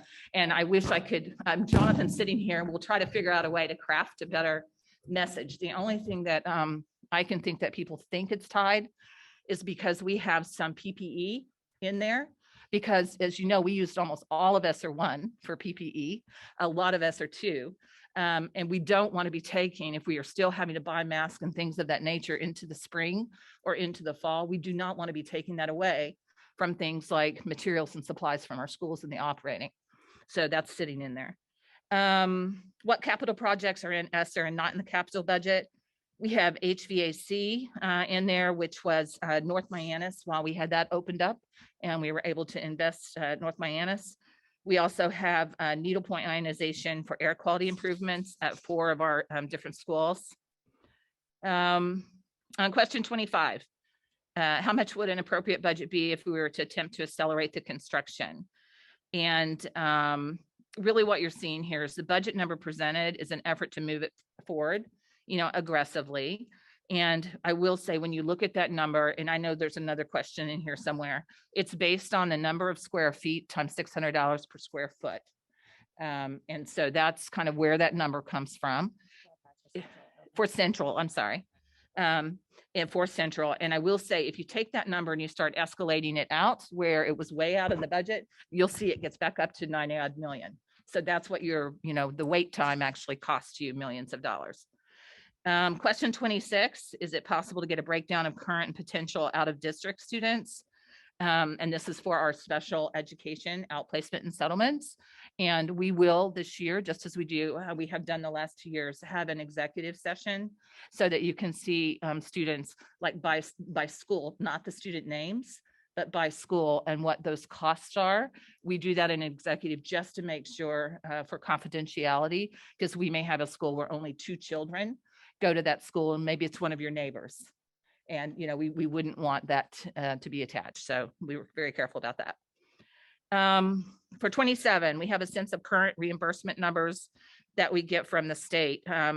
What the person was asking here is about excess cost and our cost sharing. And when you look at both of these grants, in 1920, we got more in our education excess cost than we did in 2021. We don't have a 21-22 number. But again, these don't come to us. Both of these flow to the town of Greenwich. So in most localities, they would flow to the school district. But it's just a different viewpoint here where they have the viewpoint, I think, that they fund our budget. And so it's all, it's all one big pot of money. But that just gives you an idea. And I will say there was a report that came out late yesterday about the special education excess cost, and that the state of Connecticut is not funding adequately. So we'll see where that goes if they actually start having a good look at how the funding is handled in the state of Connecticut. Question 28, is there a simple answer why stipends are up 7.7? And this is a mixture of contractual increases because those are one of the schedules, especially in the teacher's contract, in the back of the contract, they automatically go up. We also had some team mentor stipends that weren't showing in this budget that are back in for next year. And that is when we hire our new teachers and they help mentor. The state used to pay for that. And then about, I want to say 3 years ago, they put it back off onto the districts. 29 is the district run preschool and related services, the only service we're allowed to offer in Connecticut. For preschool, we must offer actual preschool in our public school, but we do partner with community programs as well for Child Find. And I will say, I know this board wasn't here for the full presentation, but just the partnership we have even with United Way at the preschool level. And at some point, I'm sure David Rabin would be happy to come back and talk again as well. We also offer speech and language services. So what kind of outreach did we make to cellular carriers to improve access in and around a GHS? And Mike Teen gives you a good description about reaching out to the major cellular carrier who actually had the recommendation that we look at third-party solutions. The other aspect is we can't, as many of you know, we have a lot of restrictions on that property because it's maxed out. So putting a large cell tower like in the corner of the property would not be welcomed by many of our neighbors. So question 31, do we have a projected number of elementary sections for next year by grade? We have it from a staff perspective, but if you look at it, it's difficult because it's going to change before September. We watch that and it moves. So we tend to, in the budget, just give you the big number for each school for the grade, for the projection, but we actually staff do keep it by sections. Question 32, there are some new programs planned in the budget. So Stacy, Dr. Holly-Genthaler has tried to give you an idea of kind of the program location, the size, how big the program would be, what the age range is. And that's just to kind of give you an overview of what the program would look like. What some of the, an explanation about what would happen within that program.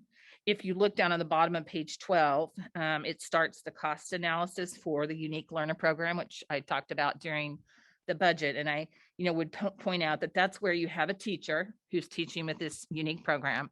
And then on page 13, it carries on the top. You'd have two paras, and that would be at 60,000. We plug in $30,000 per pair for a program like that.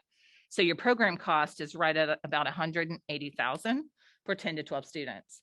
Generally, with this population of students that we're talking about, and we want to have a concerted effort on the number of students that have to seek out placement because we can't meet their needs. One student for us in Greenwich averages right around 114,000 in tuition. And then on top of that, we must transport children to their school. So 10 students, if those 10 students are outplaced, that's a cost, approximate, of course, of right around 1.4 million.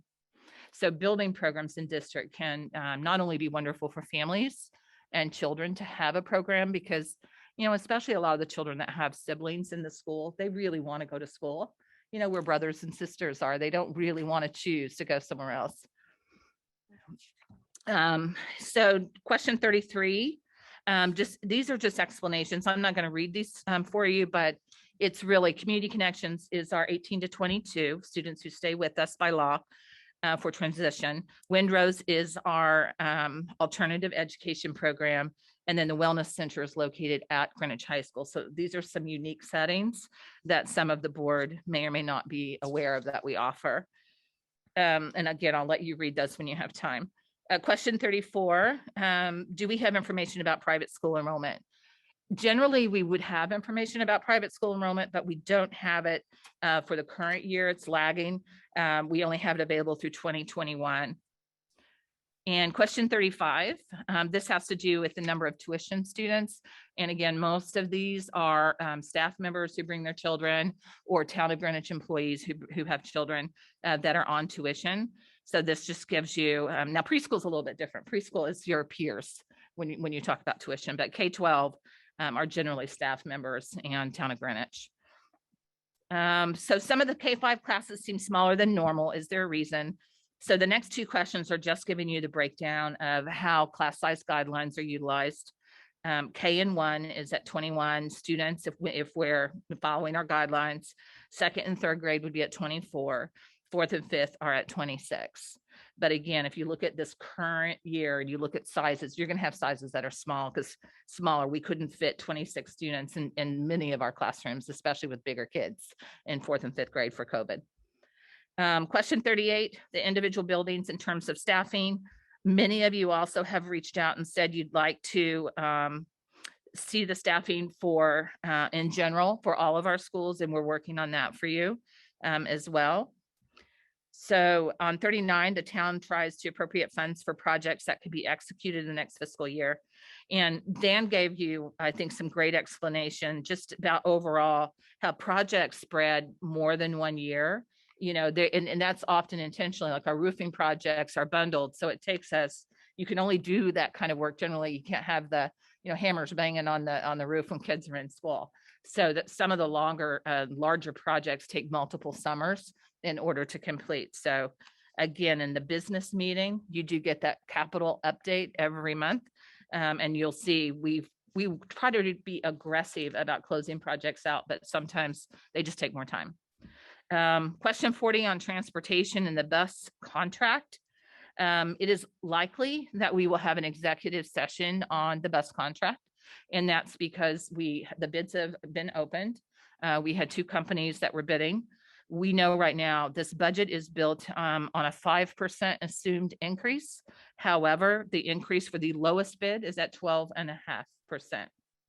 And so before we actually sign a contract, it is likely we'll talk to you about the negotiations we're having right now, but we will do that with Abby Wadler and ask her to attend as well. For question 41 on budget efficiencies, again, when we've removed positions, assuming the workload that the salaried positions covered had not been reduced. So every position's different. And if you go back over our budget in this past 3 years, we've made a lot of adjustments and tried to run as efficiently as we can. One example I would share is that like the superintendent and the deputy superintendent, we used to each have our own assistant. So when the deputy superintendent's assistant left naturally, we absorb that, and Anna and I share Linda, and she does a fantastic job for us. But we both also do some of our own work. Like I type a lot of my own stuff. So I think it works for us. It doesn't mean we've put more load on somebody else. And it really just depends on which position. Some positions were felt to be a little bit underutilized, and we needed to actually increase the workload a little bit to reach that efficiency. Question 42 for preschool. With the preschool ratio, we adjusted that 2 years ago so that we could slow the growth a little bit of sections. And we have a great ratio balance for preschool. So if we add a section of preschool, we do add typical peers. We will add more peers, but we don't add a section of preschool just to have peers. So it's tied to special needs and when we need to add that. On question 43, special education tuition, there was a question about, have we put in enough and how much is a placeholder, or a cushion? And if you look at kind of the response below, Again, you'll see we're planning to have an executive session to share more with you, just so you're well informed. And as of 2021, these are the number of outplacements and the number of settlements that we currently have. Again, as of December 1st. But I know the board is very aware of this, but this is often a legal obligation as well. If we have a student who moves in to Greenwich from another locality, that student could be be outplaced already, and it could be 60,000 or it could be 400 and 450,000. And we have a legal obligation to actually continue that as part of their IEP. So again, it's a growth area for those of you who haven't, learned about the outplacement and settlement component yet. And I also just want to mention settlement doesn't mean parents are fighting us and that we're actually, they have attorneys and they're filing a lawsuit. If the only placement for a child or the best placement in the agreement from the parent's perspective is a school that is not on the state list, then that's considered a settlement. And sometimes we have a child with such a unique need that they need to be in a school that's not state approved, and it still shows on the settlement line. But if we can we want them in state approved schools, so it shows up as an outplacement for the district. Again, we'll talk more about that. On question 44, this is just talking about the special education action plan, and they will be in front of us, I believe, on the 16th. So you'll hear more from them as well. One of the great things I think about the special education action plan is that it's not just a money-driven request. A lot of their recommendations are cultural, procedural shifts, which we really needed, and they don't cost anything. And credit to Stacy, she's been very quick to get in and really look at what positions we have. Oh, can we use positions differently? And literally from July to September, she was able to make some adjustments in the high school to get co-teaching, which was one of the recommendations that we needed. And it's working fabulously. And we were able to do that at no cost to the district. So we literally are working through all of those right now. The staffing adjustments for co-teaching, the next question just addresses, again, kind of what I just mentioned, that they are being co-taught. And right now, we're very pleased with what we're seeing. For literacy co-teaching, it's the same as above. On question 47, it talks about balanced classrooms. And this is really talking about in those classrooms where you have, for instance, let's say it's the lower level of physics. And in that level, we might have 22 students in there. We might have 23. Every one of them were on an IEP or a 504. And there was no para and no help within that classroom or special education teacher. So in those classrooms, the goal is to have 50-50. The goal is really to have 50 students who are on an IEP and 50 who are not. But because of the way the schedule is structured and the way those classes have been utilized through the years, that's a hard thing to do. Simply because they were just generally, even though they were general education classes, they were very much front loaded with special education students. So what we did this year, we've got a better ratio, and we also kept the classes smaller so that it's manageable for the teacher. And so we've seen, again, that's been very welcomed this year. So adding a specialized reading position, this is the position that opened up again naturally, was doing a lot of our Orton Gillingham training. And so instead of having one position that's doing Orton Gillingham training, this budget is proposing that position is, that position is actually going to be utilized as a very, very high level reading teacher for students who are in that kind of top 1-2% of real challenges, a very unique position. And then we have contracted out with regional centers with RESC and CERC to be able to do the training. So we're not losing the training component, but it's actually more cost effective to do it in this way. On 50, this is again just about teaching, learning, and longevity. And that longevity payment is something that staff earn. And if they've been employed for 20 years or more in GPS, as of July of 2015, they get $1,200 in each year of the bargaining agreement. So that you'll see that longevity. That's why it's different at each school. It just depends which staff are at the school. For question 52, this is really teaching and learning stipends and why it's increased 160%. It was actually in 2021 reduced due to COVID, and the budget for 21-22 was under budgeted, not knowing really where we were going to be. But a lot of our stipends just set because we couldn't run things after school that we would normally have done. Question 53 for teaching and learning and targeted instruction. There's a question about the 25,000 allotted in 21-22 budget that's been reduced to 0. And do we no longer need targeted instruction? So there's no intended reduction to teaching and learning targeted instruction. And we're doing a little bit more research on that one. Sometimes it moves from one line to the other. So we're trying to track that one down. For GHS, targeted instruction, it's increased by 25%. Then they were asking, was that for co-teaching? And this was actually a line correction from page, on page 9, it tells you where it is, line correction, because spending for teaching and learning targeted instruction is generally closer to 80 to 90,000 if you look back in the actual, going back to, I believe it was 1819. So again, that's a line correction. On line 325, again, they're asking about a specific line in the budget book. This stipend is for K-5 PE oversight. And this is the older board members will remember, we reduced the PE position, the coordinator position. So we have oversight now instead of $170,000 administrative salary. And we've utilized that differently. On question 56, this is about funding that's used for targeted instructions at all of the middle schools. And they're asking about these particular lines, if you go and look them up. And these are funds to support after-school activities and programs. And the principals, the buildings, use these along with grant funds, nonprofit. Sometimes it's Greenwich Alliance that help fund things and mechanisms to funding. So you have additional opportunities. Question 57, again, this has to do with professional learning and development and where the funds have been moved. You'll see lots of shifts inside school budgets. And this is really just a change in accounting. Last year, the new math positions, again, were put on the simple line. Now they're in the math line. So when you go in and you start looking school by school, that's probably one of the biggest ones, again, that can throw you off. Question 58 for EL instructional salaries.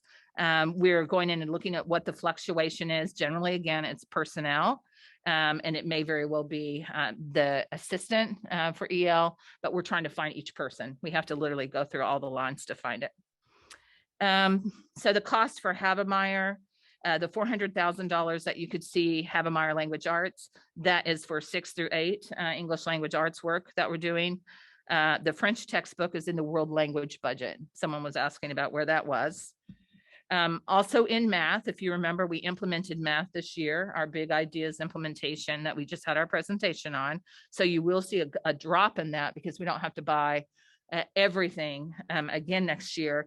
And those funds then move to the next curriculum management plan core area, which again is language arts. And then the platform and consumables are for the math courses. And we have some math courses that are in the management plan that are getting renewed right now. And so they have to renew their online resources. For science salaries, we don't need additional money to actually go back to advanced science. It just means somebody is teaching an advanced course instead of an on-level course. So you don't need additional funding for that. On the Western Fields, when do we expect to have an update? Is a reminder, the Western Fields were not put into the capital. We did exactly what we did last year. We've called it out. And we know the BET has said when we are ready, come and ask for the funding and we'll move it forward. Right now, we are still working with them ongoing aggressively. And they were asked to do more testing on the outer perimeter of the fields where there was some more contamination. Then there was a request most recently in the last few weeks for water testing or ground testing. So they're working through that right now. And they just had another submission into EPA and DEEP this last week. So we're hoping to hear from them as soon as possible. We're trying to stay as aggressive as we can. So on 58, the funding for EL instructional salaries, again, this is just looking I went right back on the same page. I know, don't go backwards, please. Page 21 on question 63. Do we really need to do the full phase 2 project in 22-23? The visitor bleachers do have several years of sustainability. Has any work been done on plans or drawing? So the work that we're doing right now, we do have the design money for that next phase is in the current phase that we're in. And it is a complex project. So, what I would say is that we want to push it forward. It doesn't mean you have to do the bleachers first. We could concentrate on the road. The bleachers, the first year that I was here, they said they had about 5 years of life. I think that was conservative.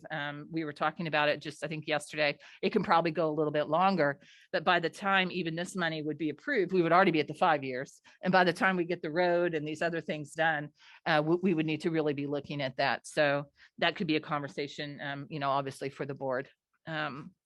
On question 64, the cost of soil has been added, upping the cost of phase 2. Have we done testing in those areas? We work closely with Amy in the town of Greenwich and also with both of the firms. Langen talks to AECOM, who has carried the projects on the high school. And they've done some testing in that area. They've told us we need to be aware. And that they think that, we're definitely going to have, it's the same thing that happened in phase 1 is likely to happen in phase 2. It may be polluted soil, which is great if it's that instead of contaminated soil.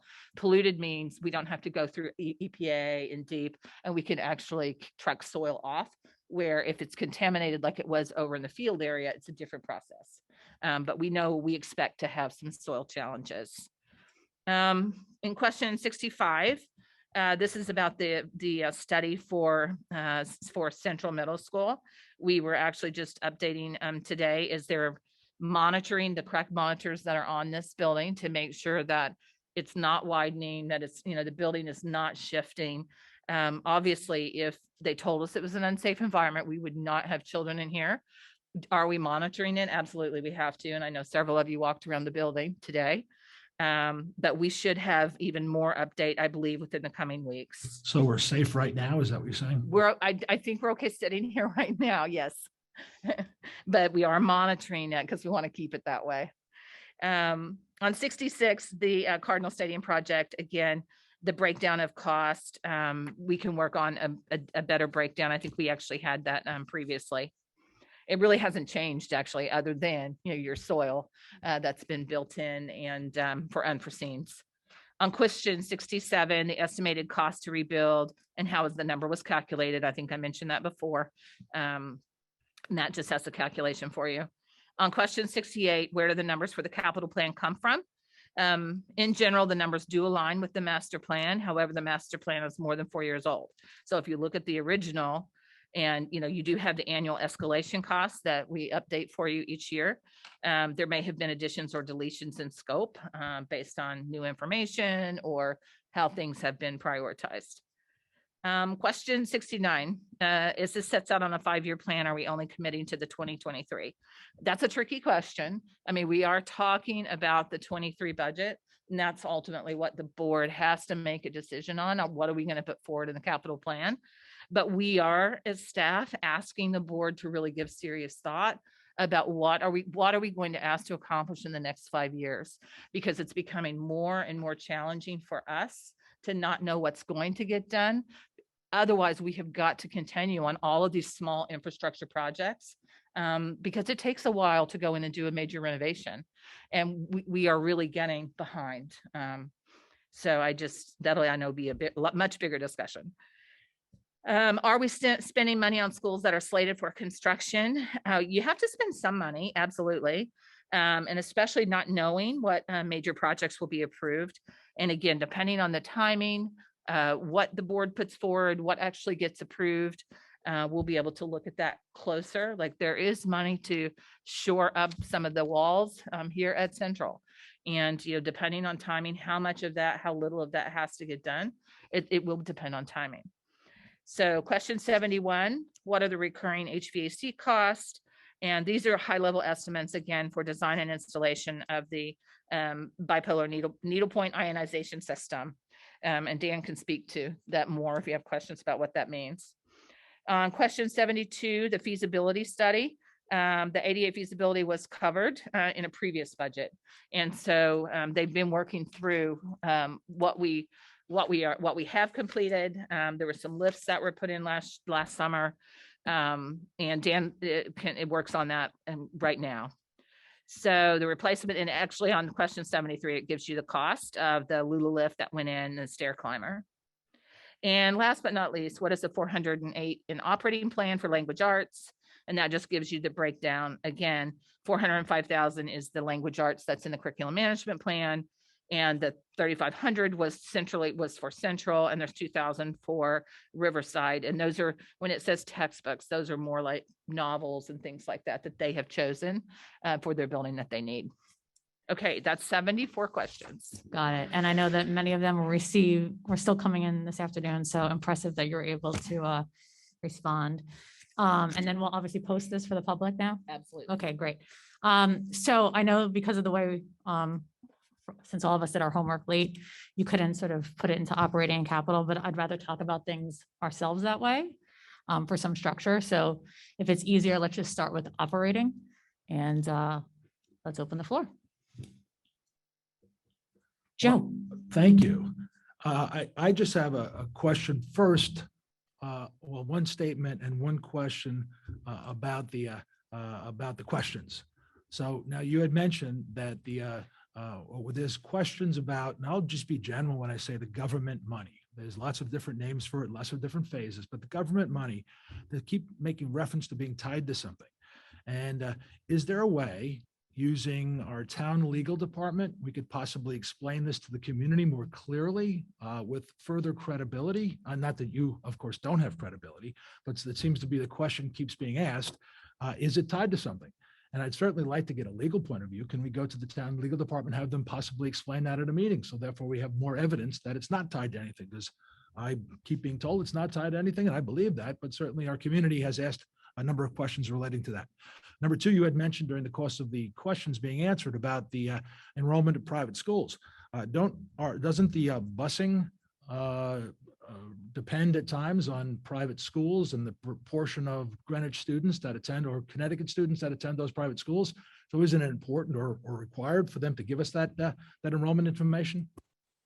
We do get the information. I think it's just lagging right now. It's kind of like the birth rate. A lot of the people that do that same data are doing other types of things during COVID, or they're short-staffed. But as soon as we get that, then we will actually pull that number. Okay, I'll let somebody else ask another question. We'll come back to a couple other questions I have, please. Ms. Downey. Thank you, Tony. That's a lot of information. I'm going to kind of jump topics. Talking about like the elementary sections, I think, kind of we all started getting into the really granular level of this section at this building. And I will admit that I was one of them as well. But basically is our fundamental takeaway on elementary school that you are budgeting for 5 fewer sections. That's correct. Yes. So I guess my concern is that the numbers of kids don't lay out in the buildings for you to be able to make that reduction because of, kids aren't in tidy little bundles of 20 kids at this school and, whatever number at schools. So in the event that happens, how does it get addressed? Well, from experience wise, is this on? Okay. From experience wise, that's why we don't go in when we really truly have 15 that we're watching. But these 5 are so low. Like, we're talking, you have, 20 kids and there's, I'm just going to say 3 teachers, that section is very safe to say.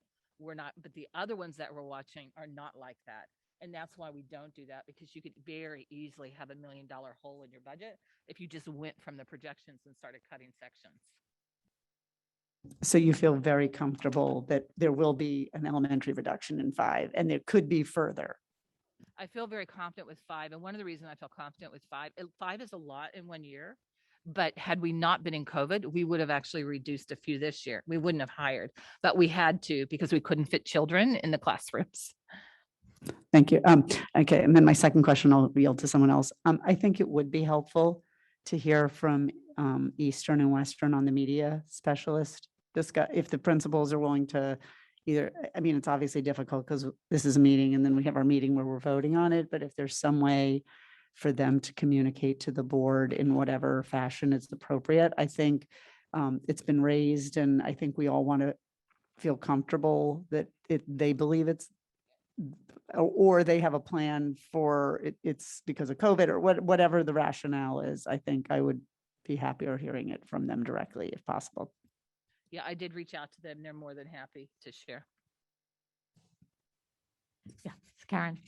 So just following along with Christina's question, which is on the media specialist, we see the line items in here and we've heard from the community and some of the teachers with respect to media specialists. In your own words, can you describe what's actually happening with the media specialists and what your intended outlook is for this particular role, and those that are in that are the media specialists and we're reducing roles? What is your vision for the use of that FTE space? Is that FTE space going through natural attrition and therefore they won't be replaced at the time that they leave or retire or go to a different school? Or how are they being moved into different positions? And do those teachers have the expertise to the positions that you're moving? So could you just explain in English what is happening? Sure.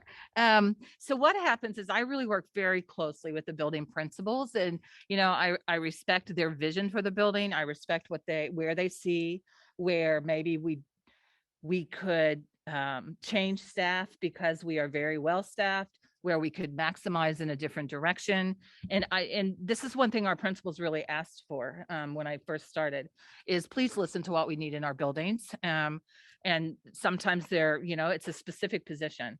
So both of these positions in Western and Eastern, the principals feel very strongly that those FTE, instead of coming and saying, I want another, I'm just going to say, I've got it in my notes so I can send it to you later, but I think one was music. I need another music teacher, or I need another reading specialist. They felt like that FTE could actually be utilized more effectively within their building. And I will say, and I respect media specialists. I just want to say that my son is in a master's program for library media. So, and he's almost graduating. So I do have respect for what they do. For buildings our size, it is unusual to have two full-time certified. And when the principals are saying, I reached out to them as recent as a week ago, maybe 2 weeks ago, and they're like, they have not had one complaint from staff, from parents, from students. Now, the media itself has looked different in COVID because we weren't even really checking books out last year. So we're not fully back to, doing what we do, but they also have different way that they utilize their schedules. And again, they can talk to you a little much better than I can, but they both feel like the way that they have used the FTE is highly effective, and they thought that was what was best for the building. And I will get them to either put something in writing if we don't, or they can come on the 16th. Michael Joseph. I understand what you're saying, and I think that makes sense. I think it's very important that when the principals do that, they make clear, since the public heard a lot tonight about, services not being received by students and things like that, that the principals make clear how students are going to be learning all those skills that we heard tonight in the plans. I think that's important for the community here. Absolutely. Thank you. Laura. I never think this thing is on. Knew it. I just wanted to volunteer that in the October 21 enrollment report, we did get some information about private school enrollment. And the total number of Greenwich students attending Connecticut private schools in 2020, so it's a year lag, was 3,135, if that's any guide, with the bulk of them going to Greenwich Country Day.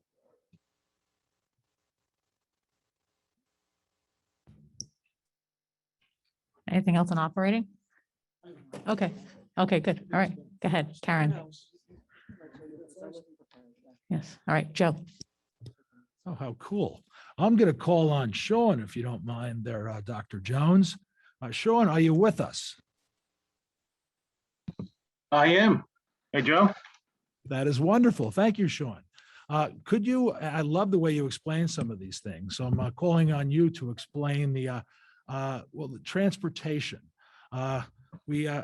I guess what I'm confused about on the transportation is that we had all these years of savings that we kept hearing about. And then all of a sudden now, after I guess the situation changes and all of a sudden we have these added, or the results for the RFPs are extremely high. Is that a function of some of the savings we had maybe put off? Or just explain how the RFP process worked and tell us why the existing bus company, STA, has given in a 23.4% increase when we put I guess we put in a place marker a 5% increase. What we found out through the RFP process is that about 2 years ago, the vendor, renewed an agreement with their bargaining unit, the driver's bargaining unit, and unbeknownst to us, they wouldn't share it with us because they considered it proprietary information. And what we learned through this RFP process is that they signed a very generous agreement with their drivers. And so as a result of that, in year 3 of the 5-year agreement with GHS, where the daily rates were set, they signed agreements that significantly increased their labor cost. So as it turns out, they've been losing money for the last 2 years.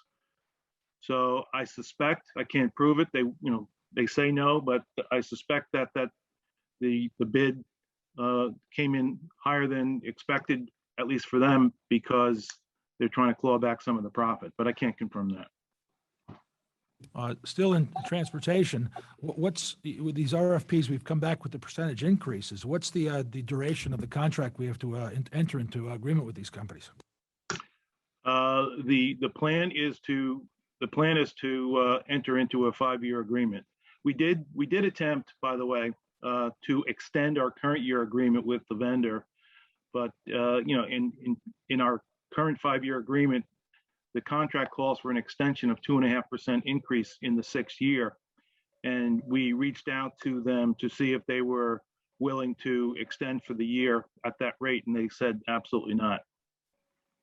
So we did try. Okay, well, you are quite experienced and usually successful in negotiating our bus contracts, so keep at that. Certainly don't settle for the first RFP offer that we have, and keep at them. I trust you'll continue to work what's best for our interests here. Second question is, once again, also to Sean, is related to the individual school salary costs and year-on-year basis and school-to-school basis. Kind of like when you're going through a budget book, it kind of stands out or gets your attention like a rattletrap would a bluefish in Long Island Sound. Basically, you see sometimes the salary costs are up 5%, sometimes they're down 2% or even down to negative from school to school and year to year. Could you somehow give us a handle on why that's happening? Sure. And Tony did touch on it when she was going through, some of the earlier questions that I prepared charts on. But with our, it's a people business. The school system is a people business. Our employees move around between schools, and so you could easily have a person at the top step move to another school to replace someone who is not at the top step. Maybe could be a master's 5-year, and when something like that happens, you could easily see the year-to-year increase in one particular school to go up.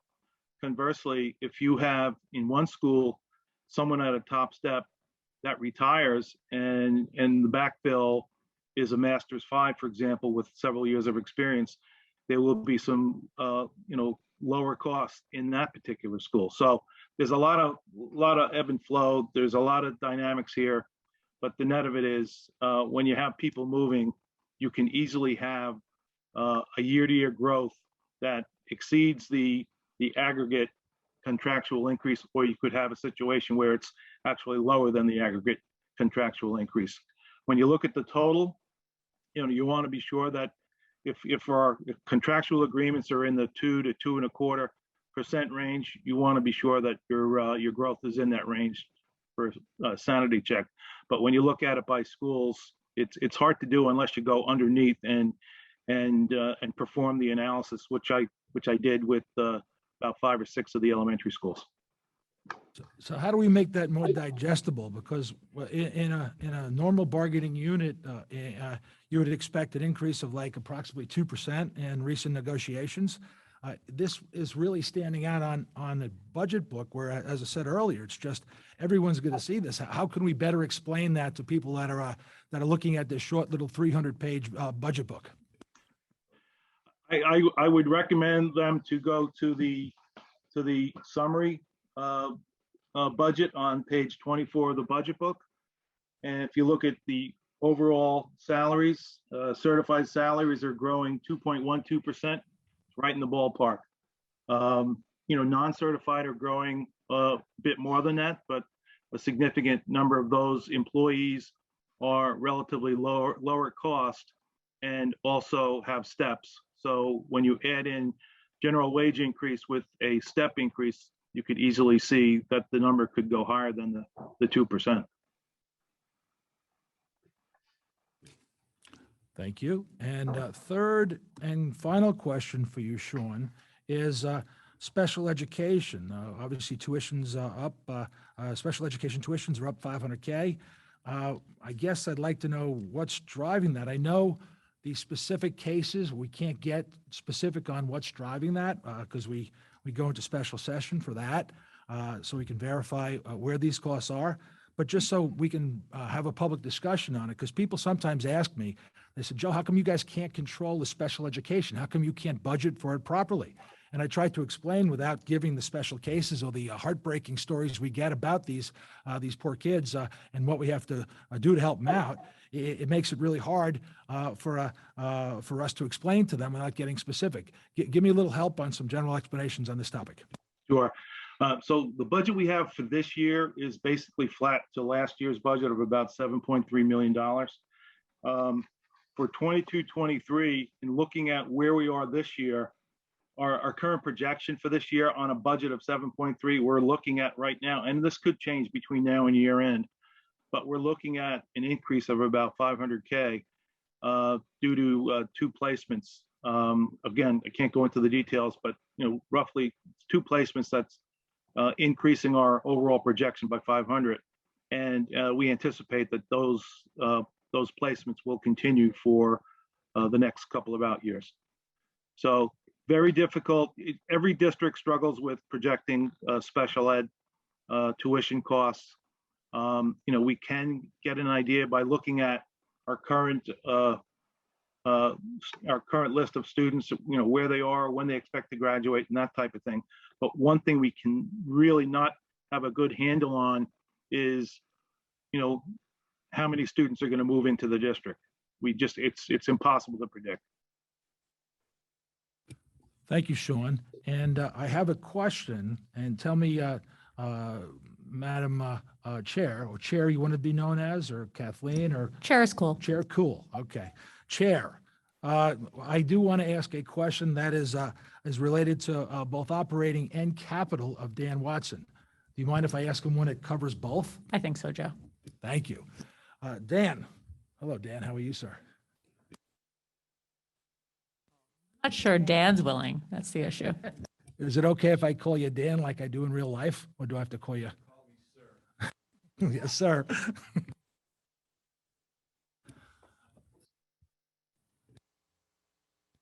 Go ahead, Joe. Sir, I have the pleasure, well, you're the Director of Facilities, and I, over the last year, while working on the stadium project, I had the privilege of having worked very closely with you. And I gained tremendous respect of your professionalism, and I respect you in what you do. And your opinion on these topics that I'm about to ask are very important. I guess we'll go with both operating, and we'll also go at as I said, we're going to go at capital about maintenance.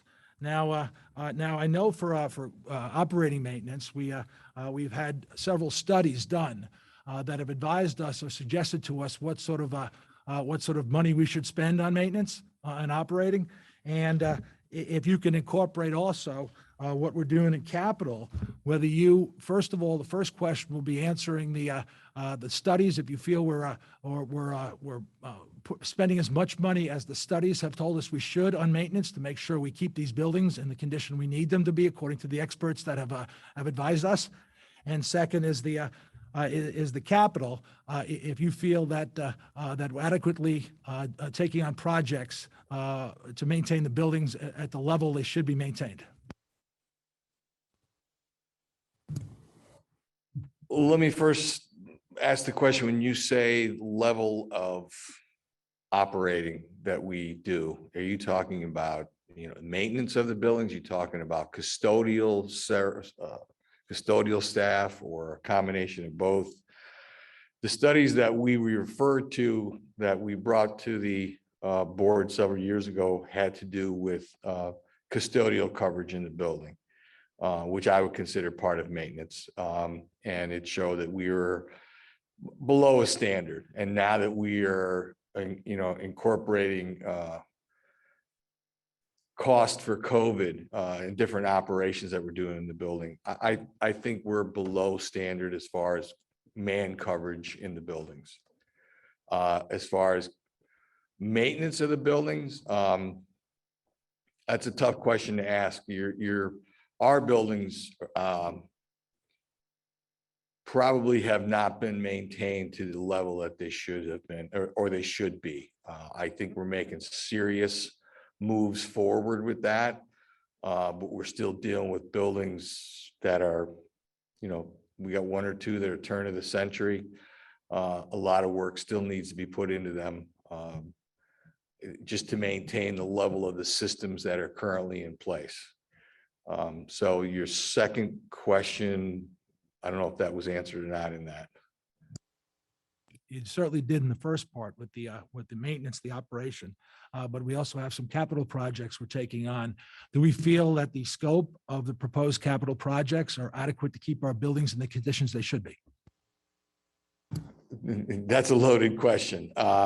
There's, it's hard for me to tell, because there's a few major capital projects that are out there that are being discussed tonight. And if those projects do move forward, obviously there's some major maintenance projects that would fall off the schedule or be pushed out, whatever.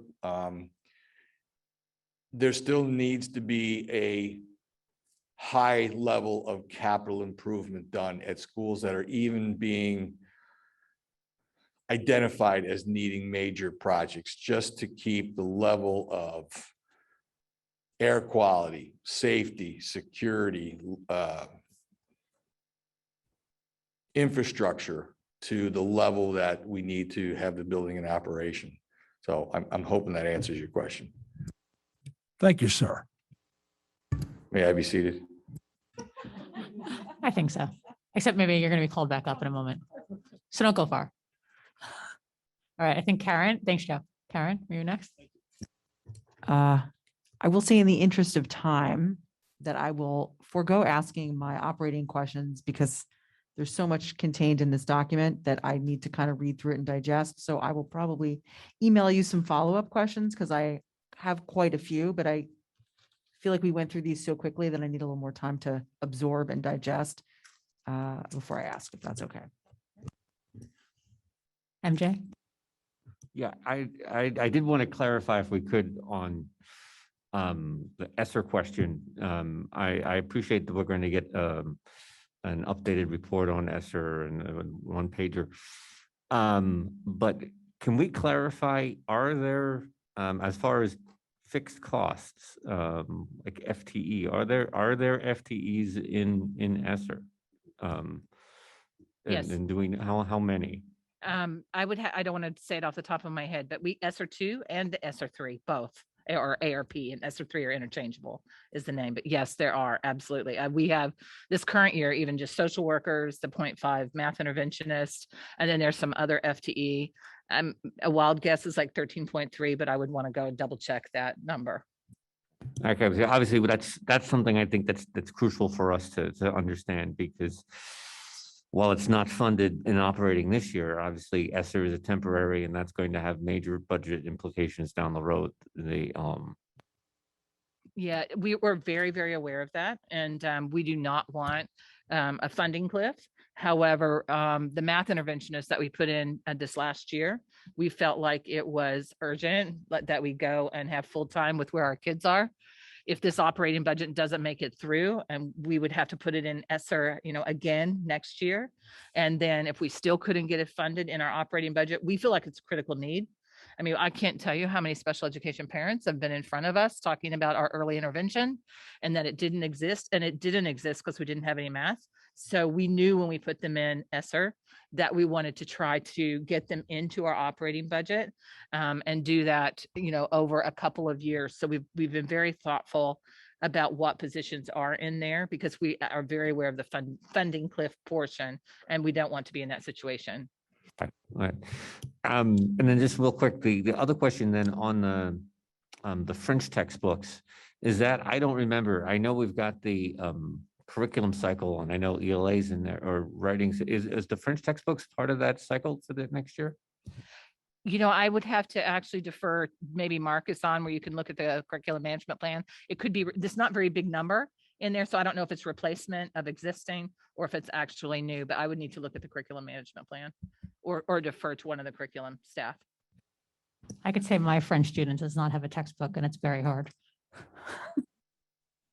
So I can tell you that they are looking at the French textbooks this year at the high school to make sure that they are up to date. And they will be bringing something forth to me to present to Dr. Jones in the early winter, maybe February, I think is the time that they're bringing it forward. That's good to know.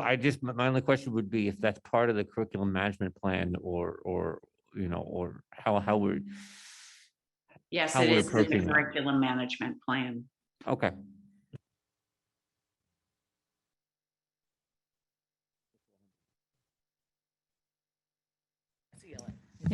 Yeah, Karen. So they're both 400. You have two 400 spots, because there's the answers to the questions I was a little confused about, which is somebody asked, oh, is the 408,000 part of the foreign language? And the answer to that question said, no, it's in the foreign language part. And then, so there's two increases of 400,000 roughly for textbooks. I'm going to say it really simply. What we've done is it took more money to implement K-8 mathematics because it was K-8. So what you're seeing is you're seeing that number split in two this year to be able to fund the next two curriculum areas. One of them is, and I think it's, and I'll try to find it in the budget book. And Sean, you might be able to flip and look to tell me. But one of them is, I believe, ELA. Let me just see if I can find it, and we'll see if we can find a page number for you.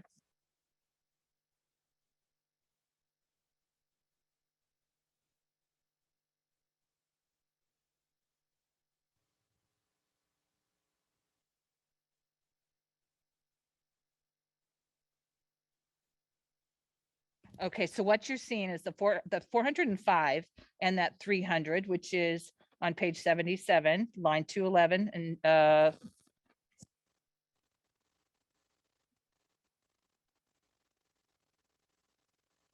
so it's line 211, 210, 2010, and 2011. And if you look at the 21-22 budget, the current year, you'll notice that math is at 700,000. So that's what we restored. I'm going to say restoration this current year, so we could start on this curriculum management plan again and start taking care of our curriculum challenges, because that area had been literally cut to nothing. And that's why our books and things are so old. So this year, we don't need that same amount of money because it's not the K-8 implementation. So you're seeing 300,000 on the math textbook line. That's actually high school. If you look at the curriculum management plan, they're reviewing right now. And then you'll see 405,000 on the language arts textbook line.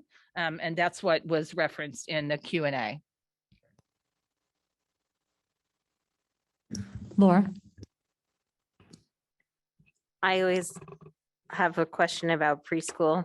So I see on page 4, sorry, the special needs preschool is expected to grow by 22 additional students this spring. Where will they go? Page 4 of the budget book. Yes, Okay. sorry. So we actually, right now, we know we are watching very carefully that we could be adding a class in the middle of the year. And we knew that coming into this year, and it all depends on our rolling admissions because they start when they turn 3. And again, it's child find, so you don't ever know, but we knew we're running very close. And we'll be reviewing that again, probably right after winter break. Oh, and sorry, my last question was, perhaps I missed the detail, but there is such great community interest in Central, the 100,000 for engineering work here. What is the timeline for getting that information? Because there is such, community interest in this. They are finishing up, like right now. They've been monitoring all of the cracks and they're, looking inside the building, behind walls, things of that nature. We're hoping in the next few weeks. Thank you. Laura's moving us to capital. Is that Oh. that's okay. I know, Can I ask one question? on operating, I suppose. Question 36, I was just intrigued by the example. The district guidelines, those are max class size, I guess, limits that are set by this board. Is that right? Yes, and I would have to go back and look because we've done so much policy work. I don't know if it's in your board policy or if it was in regulations, but apparently this has been our class guidelines for a long time in Greenwich. But is this the sort of thing where, in particular, if there was a situation like the example given in question 36, that we could just say, oh, we're okay with having 2 classes of 25 instead of going down to 17? Or would there be some more involved procedure around that? It's usually pretty hard, and the teachers unions usually have a strong voice on that. If it and there is something in board policy, and I can certainly look that up, but it makes a difference in the point in time in which that 25th student or 26th would enroll as well. Did it happen before school started, or did it happen, a month after school started? But that there is something in board policy because I literally just saw it like in the last 2 weeks. But I can look at that and share that with the board. Yeah, I'd appreciate understanding that. Michael, Joseph? Yeah, just to reiterate on that, because I think particularly in this era of, or in this, with the declining enrollment that we're facing and whatnot, I understand how you're monitoring those sections very closely and you make the final things in the summer and whatnot. I do think it would be helpful if we got that at the board level more frequently, discuss an item, to see the section breakdown and things, because I think that kind of transparency really would help a lot of the conversation, both at the board level and in the community around these numbers, particularly, and then we can see that they change, because I know they're going to change. Mhm. I'm more than happy to do that. In fact, in my previous district, it was part of our monthly financial report. I was going to say, we get an initial enrollment report because there's a specific date that they have to have a final enrollment before they can stop adding sections and whatnot. And then we get that final enrollment report. Well, that's not a final, but the more updated enrollment report based on those numbers. So we do have those, and I can point out where they are. Karen? On that same genre of students in classroom, I think one of the things, and this is a little bit aside from a budgetary issue, but from a policy standpoint, with respect to Hamilton Avenue School, where K-1 guidelines is apparently 16 students as opposed to every other school being 21, I think it might make sense to, think about whether or not that's necessary, and what that does to the number of sections, particularly there. And also whether that makes a difference, given Hamilton Avenue as a magnet school, being able to attract other children to that school, given our impending racial balance issues that we'll be discussing further in additional meetings. But I think see what that impact does for us. I think we need to evaluate it. Yeah, I think just jumping in, that was the intention of that Ham Ave having a lower guideline number was to draw students in to have some impact. Now, whether it's done that job, yeah, right, that was the intention versus the result. So it is good to look at those numbers. It was also my understanding that the kindergarten and first grade classrooms their footprints are smaller because when they redid the school, it had to stay in the same footprint. And so if I'm not incorrect, is it the square footage in those rooms also that requires them to have no? I would have to go and check the master plan, and look at Okay. the square I footage. could be confused, but I thought that was also a part of the reason. I did track it down this last week because somebody asked me a question, but it goes back 10 superintendents ago. And Which is only like 3 years. No, sorry, I didn't mean it that way. It's just they had to track it down. The decision was made to attract magnet students and also based on scientific data about having smaller class size and greater student achievement results. So. Okay, I kind of want to move us to capital. Okay, so, and I was going to say, we're going to have a budget committee meeting. We have to have a budget committee meeting for sure between now and the 16th. So there could be, certainly we'll have a lot of more questions. Of course, that's always public. We could have had some time to digest all of this. So I think it's behooves us to move forward. So capital. Nothing? Great. Okay. All right, Joe. Okay. Well, let's talk about what is called Cardinal Stadium Phase 2. What I'd really like to do is rebrand that and call that GHS Safety Road, because basically that's what Cardinal Stadium Phase 2 is.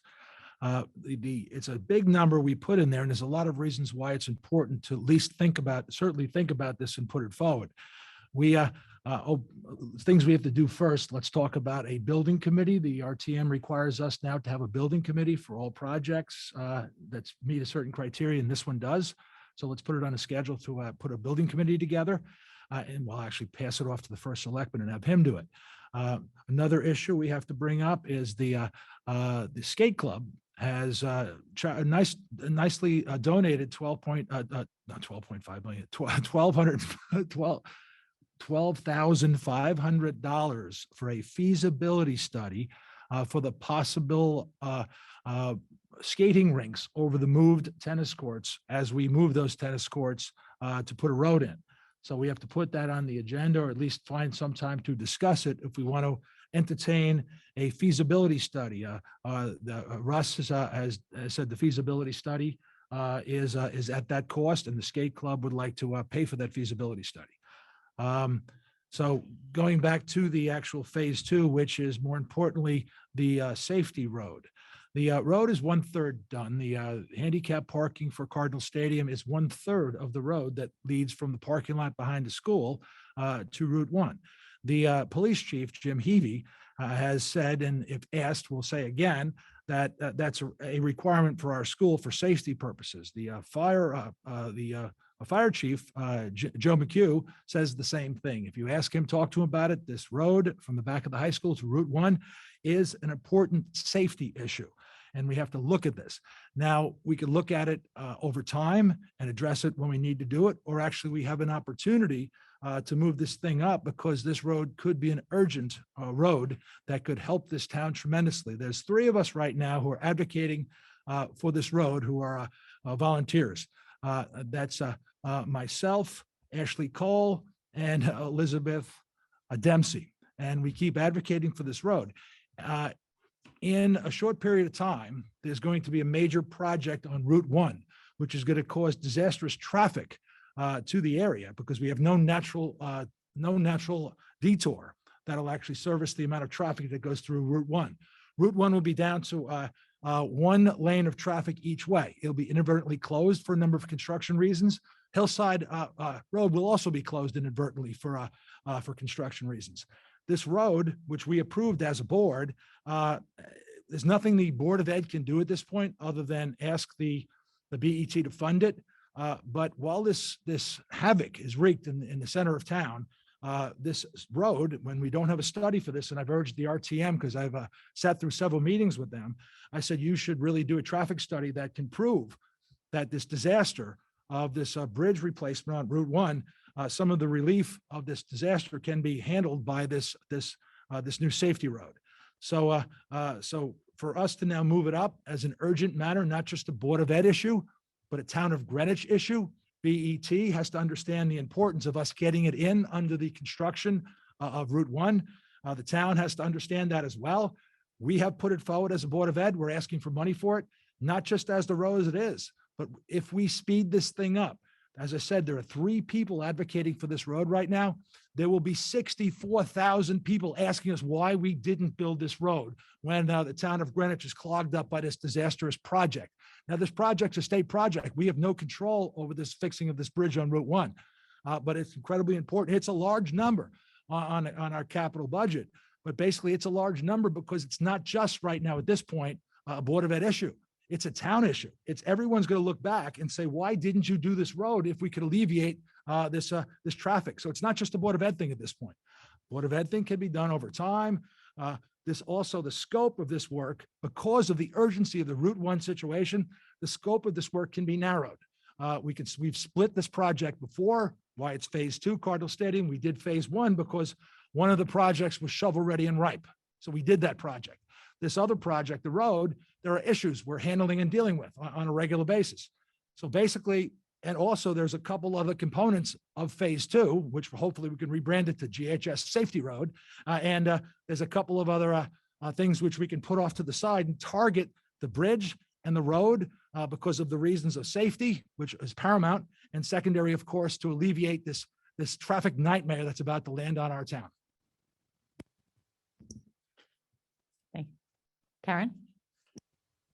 Well, I take a little bit of offense at saying there's only 3 people advocating for that road, because I believe I've spent the past 5 years or longer through PTA council and beyond advocating for that road. It is an exceptionally important, should something have happened at our school that, like what recently happened in, outside of Detroit, our students would be, it would be detrimental to our students. There's only one way in and out of that school. I believe it's one of the only schools of that size, of our size in the country, that only has one egress and exit. And so it is something I've been pushing for and begging for 5 years as well. It's why I was asking where we are with the state.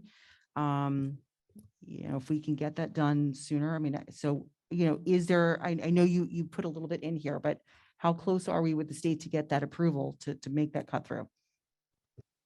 Yeah, that was not in the Q&A, or I read it wrong if it was.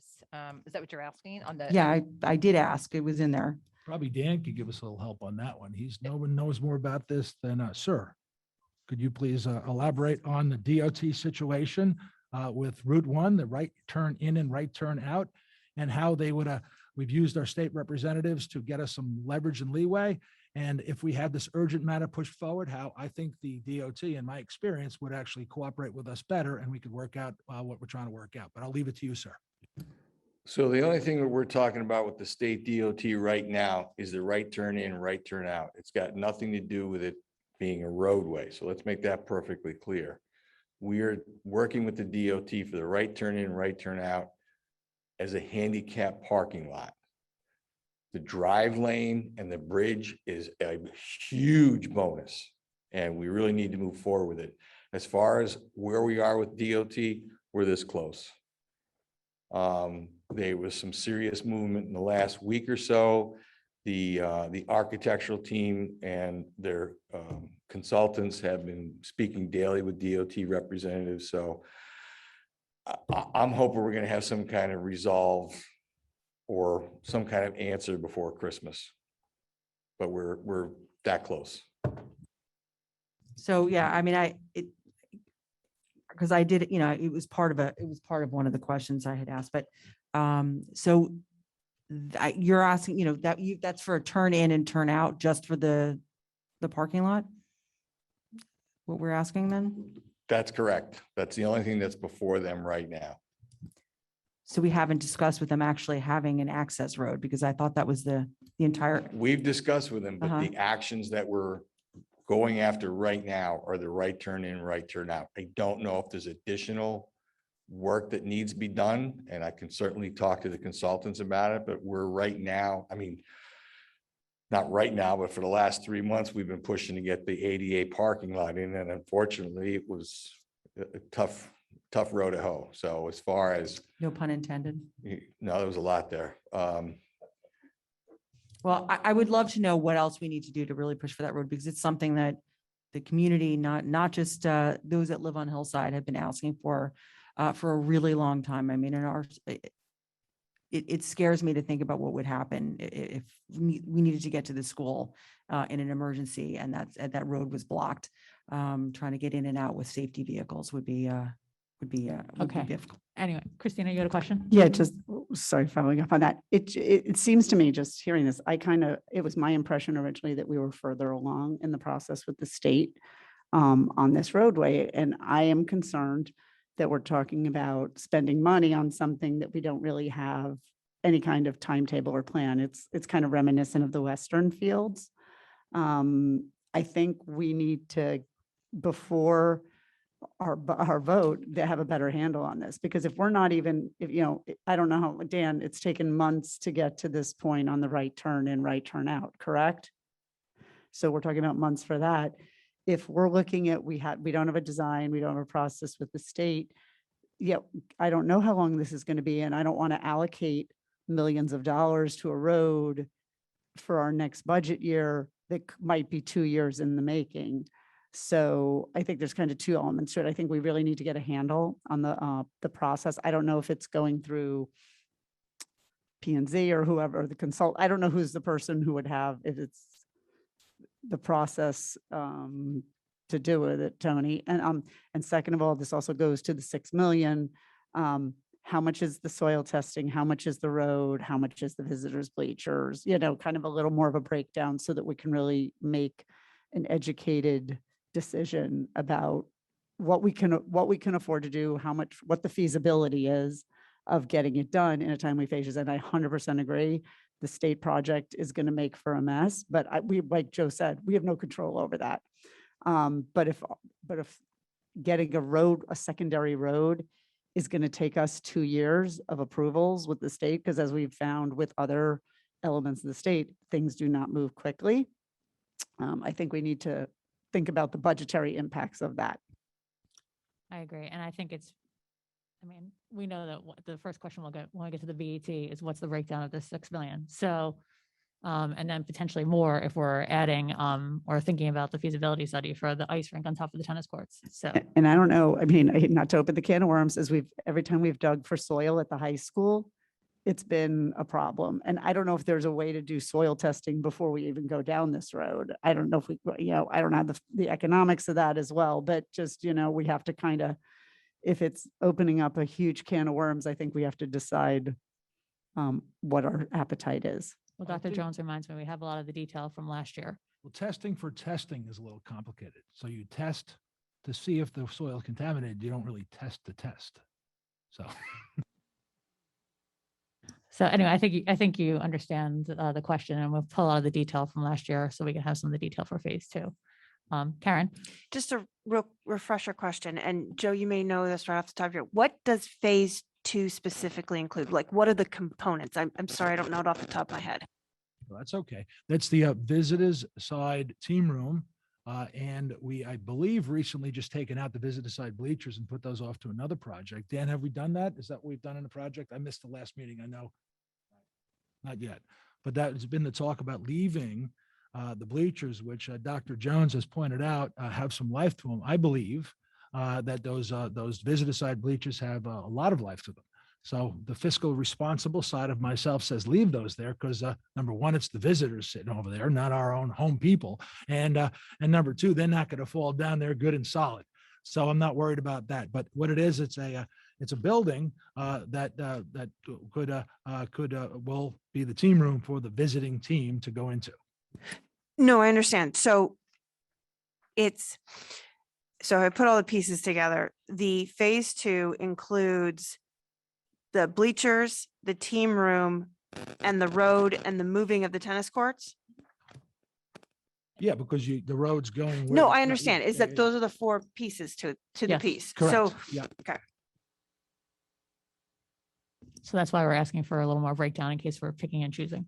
But do we know who is the person who can give us the answers on the state approval of the cut of the secondary? Because basically we need a state approval because it's going onto a state road. So who is our person to get us the answers to that in the next 2 weeks? I'll handle that. Because basically we're not far away from giving for municipal improvement and MI for the town. So we were not far from submitting that. We had some tree warden issues, which we're working through. Our friend, the tree warden, at it again. And basically just as Dan said, Dan, if I can have you once again elaborate on something. From what I understand, the parking lot right turn in and right turn out is the same that we had designed for when the road was put in place. Because basically, I believe in the original plan, the handicap parking lot, the ADA parking, and the right turn in and right turn out was just going to be a portion of the future, which we're calling Cardinal Stadium Phase 2, the same sort of layout. That's correct, but you were asking me if the DOT had weighed in on the roadway with the bridge, correct? Which we have not. So we're not, once we do make it into a roadway and bridge, if that's approved, the right turn in, right turn out stays the same. That does not change. So the DOT still has to opine on the bridge and the actual road itself.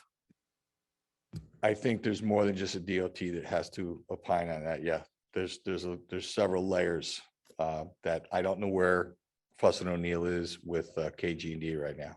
Well, I've got a couple of things and we'll talk offline. Maybe I'll give you a call tomorrow or beginning of next week. And we'll talk a little about that. And I'll supply the information that the rest of the board is asking for, the potential breakdown and changing the project to the GHS Safety Road project, which about the reasons I just talked about before, we can separate like we did before. We could separate some of the things that don't have an urgency and take the road itself, which is the urgent issue, and highlight that itself and change the whole plan to be just this GHS Safety Road.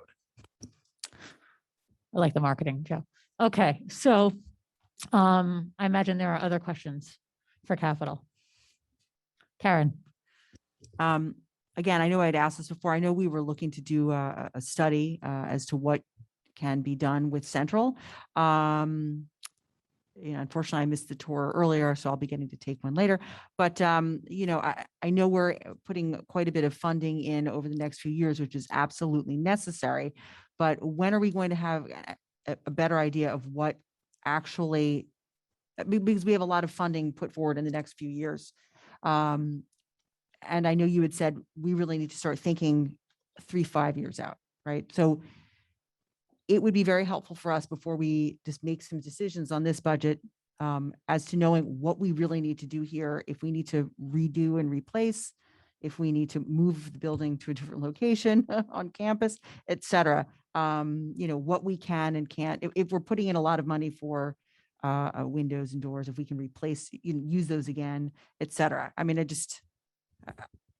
I know this building needs a lot and we really need to be very considerate as to, what we are going to do here and how we can do it. Because I know we looked at it at the 15-year master facility plan and you've said we're already 5 years down the road and things certainly do change. So I'm just wondering. So in this proposal that we have in the budget book, that it is building new and not trying to go in and piecemeal this building. There's so much wrong with this building, and it would probably cost us much more to even try to do that, just based on everything that we know today. So what we've proposed to you is a very aggressive 5-year plan to take care of the building issues in Greenwich, the most pressing ones, and that includes Central.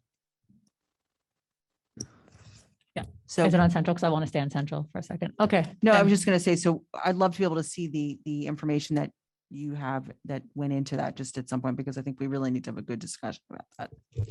Okay. I don't know who's up between Karen and Christina. Karen. Just a quick, if we as a board decided that let's bring the priority, because it kind of ties into what the other point I was going to make is A&E takes a while for any of these buildings, any project. Particularly having seen it just, for example, on the high school entryway. And that's just an entryway and how much time the A&E is. So like, I think doing A&E and we're only slating it for 1 year for some of these projects. I don't know if that's realistic. Maybe it's only, then you can maybe shovel hits the ground mid-year or things like that. So that makes it feasible to do it on a 1 year basis. Just, I think the practical is A&E for the scale of these projects is certainly more than a year. Because we're gonna have to form building committees. They start in the summer, they have to be approved by the RTM. You know, now a building committee isn't really starting till the fall. So I'm just kind of, this is the realistic and the organizational person in me saying, I love the idea of a 1 year, but I think we have to maybe change our thinking cap on that, but ties into Central. One thing I think with Central, that given that we're talking about a feasibility study, it's only probably $300,000, depending on how the rest of the board comes out on some of the other issues. I would consider if you're talking about accelerating, why not accelerate the feasibility for Central into next year if we're talking about only 300,000? I think it's food for thought. We keep talking about this building. And I think everyone's very concerned. I took the tour earlier this evening. You know, we don't want to patchwork things, but I think it's food for thought. So I'm going to give you a really honest answer. And this is my answer. Dan may have a different one. I think we waste a lot of money in feasibility. I think we go to feasibility, we do some kind of design, and not a design, we do a rendering of sorts. And then we start all over again with often a different, even architectural firm. So I think there are different ways to actually accelerate it that would not only save money, but it would save time as well. Such as, that's what his question was. Well, and it depends. Every locality approaches this differently, but the way that we do our feasibility, where we go in and start doing renderings and all that, really happens when the building committee starts all over again. So what you really need is, what is it you want to build and what are the spaces, which is the ed spec. And, you know, I'm gonna use Fairfield as an example, who's just up the road. The staff do the ed spec. They actually bring it to the board. You know, you need an auditorium, you know, you need a gym, you know, you need, I mean, it's pretty simplistic as far as what you need to build. The ed spec then goes to the building committee, and that's when you start. And it's much more effective because you've got the architecture firm. You're actually talking about what you're really going to do. We spend a year kind of dreaming about what we might do, but then often it changes when it goes to the building committee. Doesn't necessarily look the same, or you have different issues that emerge. And I don't know, those of you that have served on building committees could probably speak to that, but. Right. And then there's time spent hiring an architect for the feasibility study, and then you hire an architect for the building committee. So yes, it does create layers. I don't like what processes we have in town. Why do we do the feasibility studies to give us the ed specs? That's a little historical.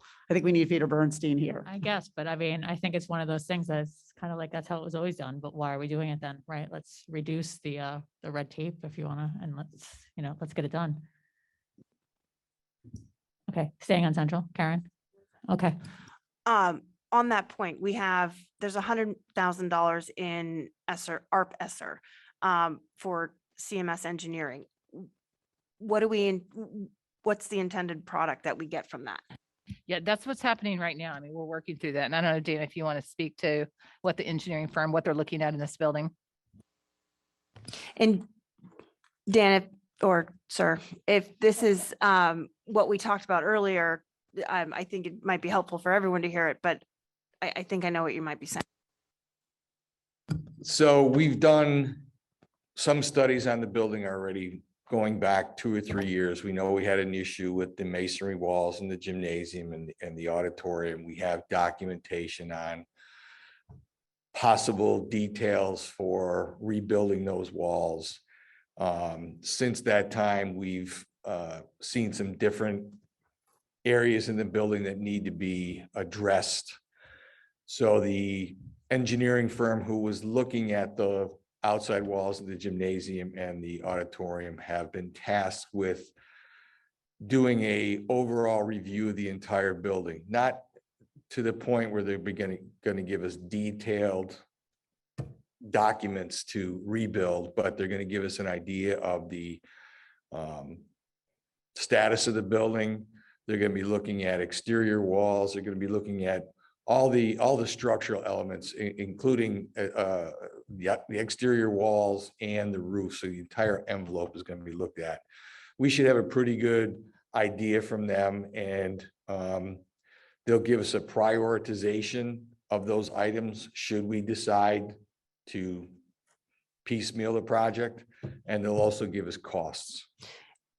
And you had mentioned that that was coming the end of January, if I recall. I hope to have it by the end of January. This is the same company that is overseeing the crack monitoring. I'll have a final review of all that and give a report to the board probably by the end of this month.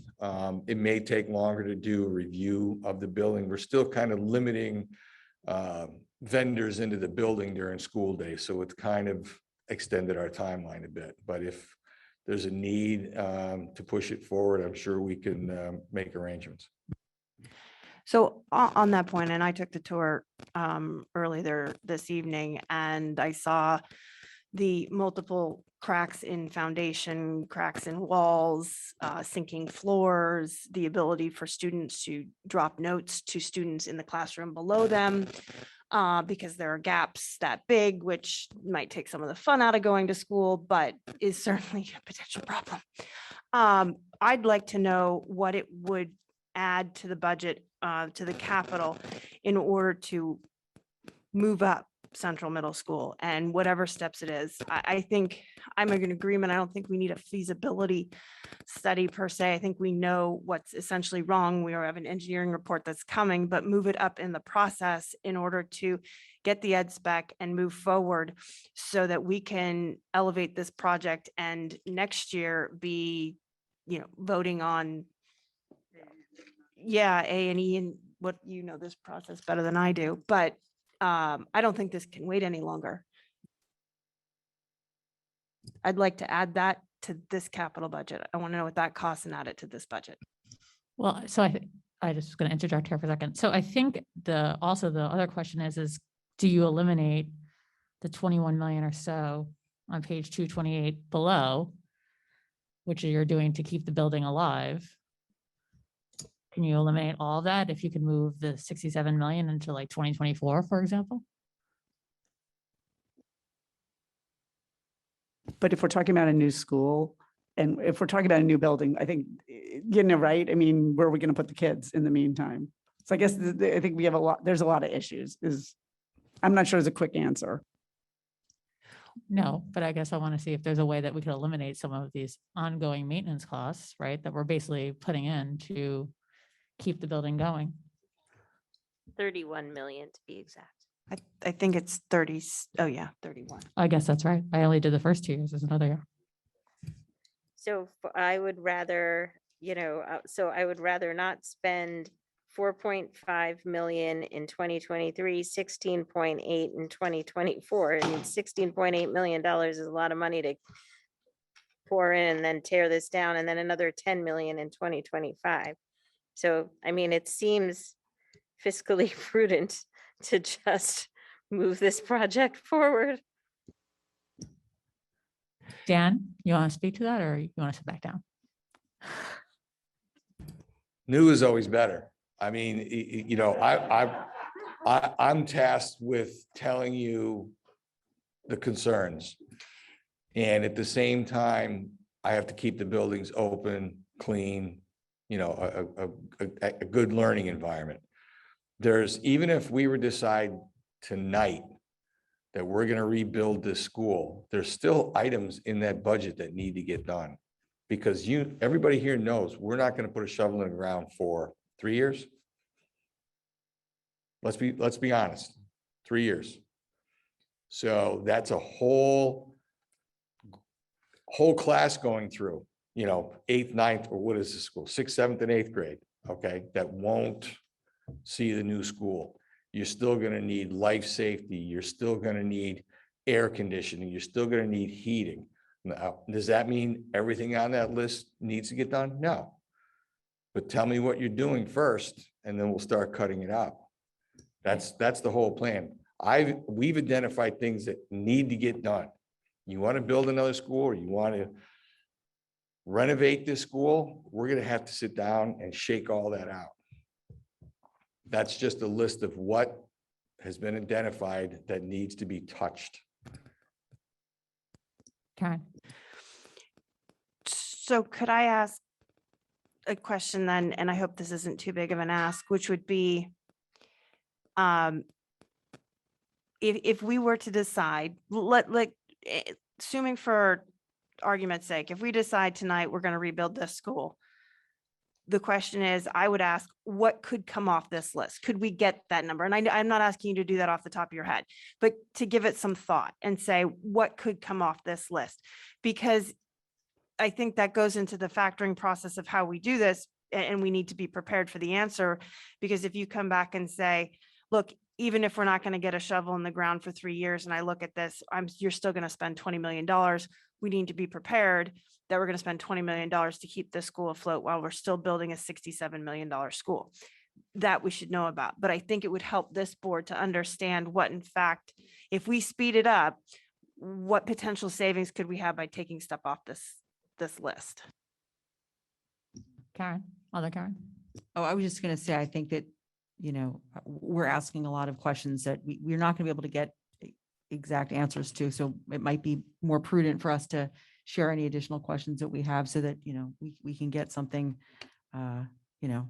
concrete to be able to have a more in-depth discussion at a later date prior to, I guess, No, this is certainly something we could bring to the budget committee, but I think you get the sentiment and the questions, and I'd even like to think there's a scenario in which we don't have to wait 3 years for building schools. I'm not sure why it takes us so long to do things. People build houses around here that are pretty quickly. And so I think we should better size the schools. Sorry. So anyway, sorry, moving on. Any, or if we're staying with central or another topic on capital, Karen. So I'm trying to make heads or tails of some of the HVAC costs that we have in here. So if I look at the ESSER ARP funding, we have roughly $489,000 in here for HVAC improvements, part of which included at North Miamis. And I don't know how we get the 489,000, and this is relevant for my budget, my capital plan question. I don't know how we get to that number when we say the HVAC system for North Miamis is 160, and then there's 4 other buildings at 325 a piece. And no, I'm sorry, in total, but that doesn't equal 489. So I don't know, I don't understand the math there, but building into my questioning here, my understanding is that this is for that particular, it was defined in the, as it, what was it called? The H light or something with respect, ionization. Thank you. So you have that money there. And then if I go through the book, I see, I asked the question about, well, what is all these reoccurring HVAC throughout the capital plan? That's also the ionization. So I'm trying to understand what is what. I understand it's all ionization, but where is this money? Because you have HVAC in this capital plan, you have HVAC in the ESSER. Are there overlap? Is it double counting? And then we also, with respect to North Miamis, when we approve that school and the spending there, there's $89,000 in that budget, which we've already paid for with respect to HVAC. So I don't understand how the math works here.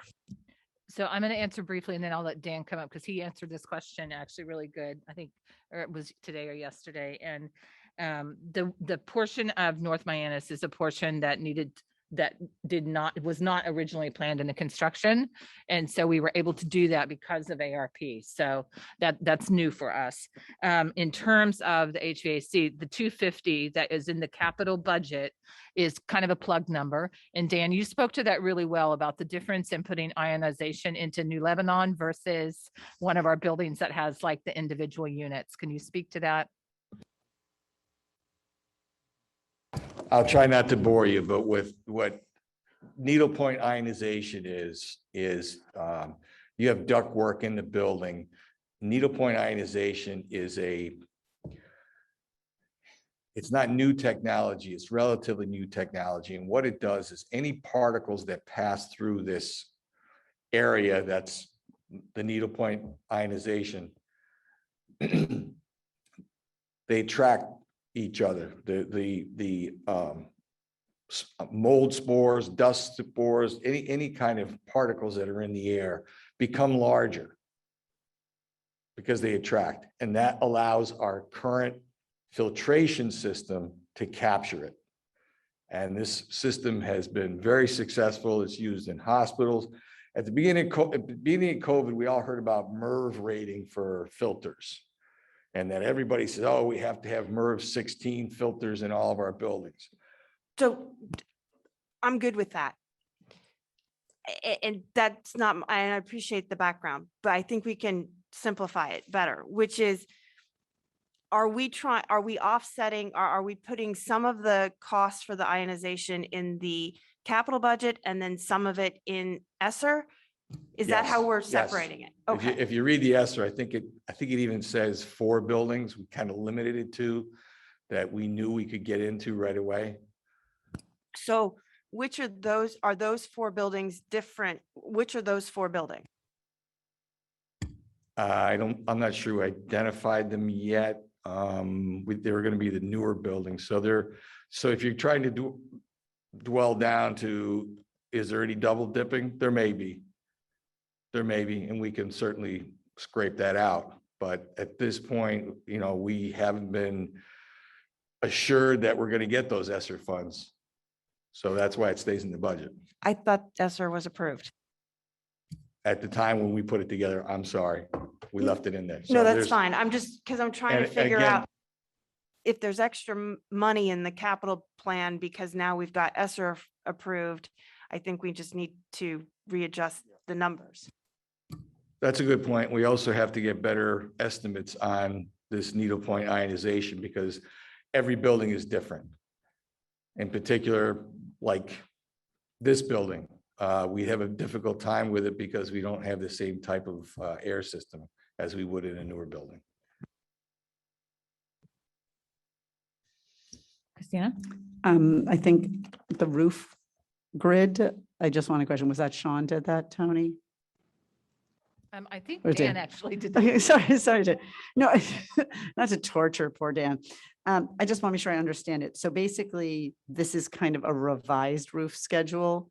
Is that where they kind of were clumped together and some of them seem like they've been stretched out, like kind of, I forgot my glasses tonight. Like ISD was originally on a 2024, but now it's saying we could do it in 2026. So we haven't done a real good job of keeping track of when roofs were replaced across the district. And we also like to do roofs in sections, which makes things very difficult to track. What do you mean by sections? Or half like it- a half of it- portion of a roof? Correct. And that's a cost savings. So I went back and pulled as much information based on warranties that we know we have. If you look at, there's some areas that I don't have information on warranties. And I also cross-referenced that with the KG&D 15-year capital plan.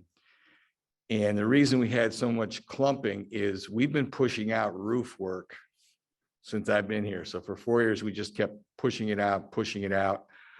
So when the question came up, I tried to do as much homework as possible to see where we are. And I think that's a pretty good indication of what's out there, how much time is left on the warranties. And there's a couple there that we're actually significantly beyond warranties. Right, but my other takeaway is that some of the ones that we said we need to do 2 years from now, we actually have an extra 2 years. Right, but it works both ways, right? That's correct. And we also did a visual on some of the roofs and some of the roofs that may have 3 or 4 years on them, they're looking a little ratty. So that we may be able to do some touch-up work, so it won't be $1 million fix. It may Right, be so some- ultimately the roofs, not for next year, but like going forward, those numbers are likely to be adjusted. That's correct. Thank you. I have to make a plug too, since I'm on the Energy Commission now. If we're updating roofs, we have to consider solar panels. Not on my watch. No, it's just so ugly. Please, no, no, no. That is what we're talking about at the Energy Committee. Okay. Anyone down there? Sorry, I feel like we have to, this is like a class where I need to make sure all the students are. Just put a fine point on Karen's comments. It sounds like we're going to get we might get a revised proposal here around ventilation based on the possible that now that Esther's approved and whatnot, that might change next time.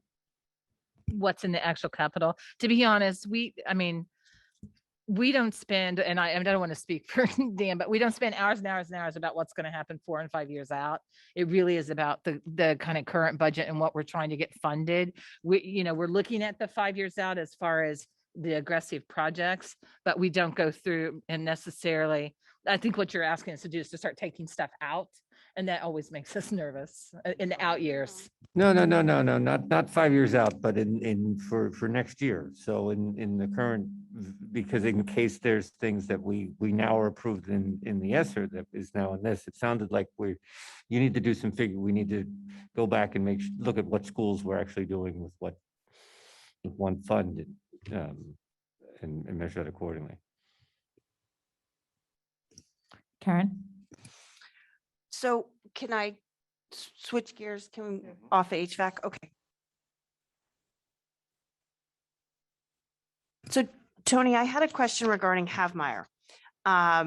Realizing it's not a school, but we have $1.7 million in for next year.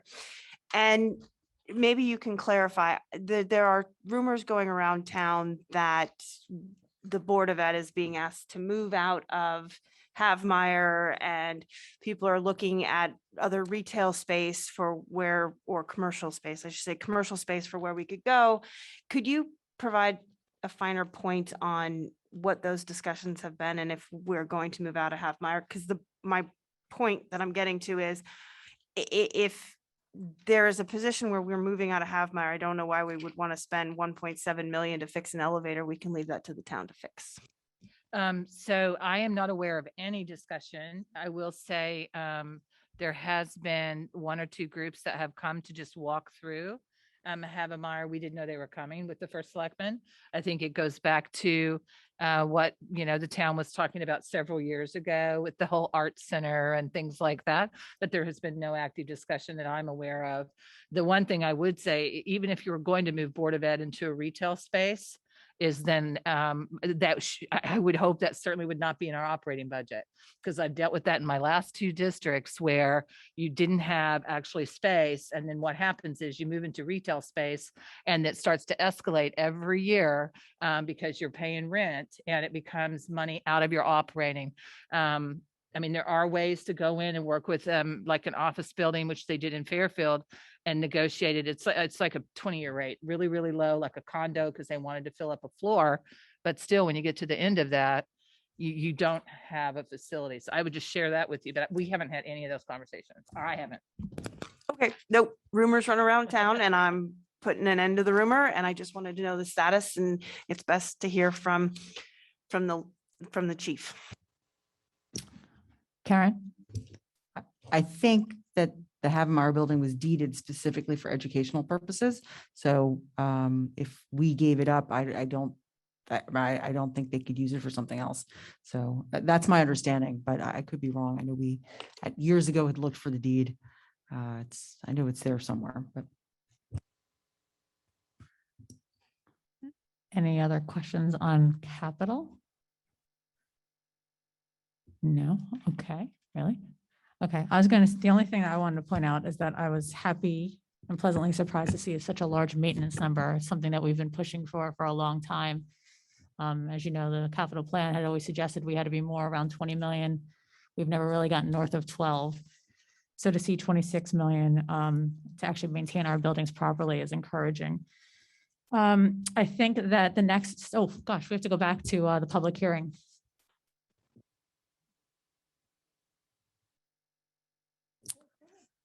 Did you have another question? And there may not be an answer, and I think this is along the line. So, for example, when I look at, Dan, this is a question for you. Sorry, you looked very comfortable over there in those very uncomfortable chairs. But I find honestly keeps choosing the furthest seat. I know, it might be helpful if you sat closer.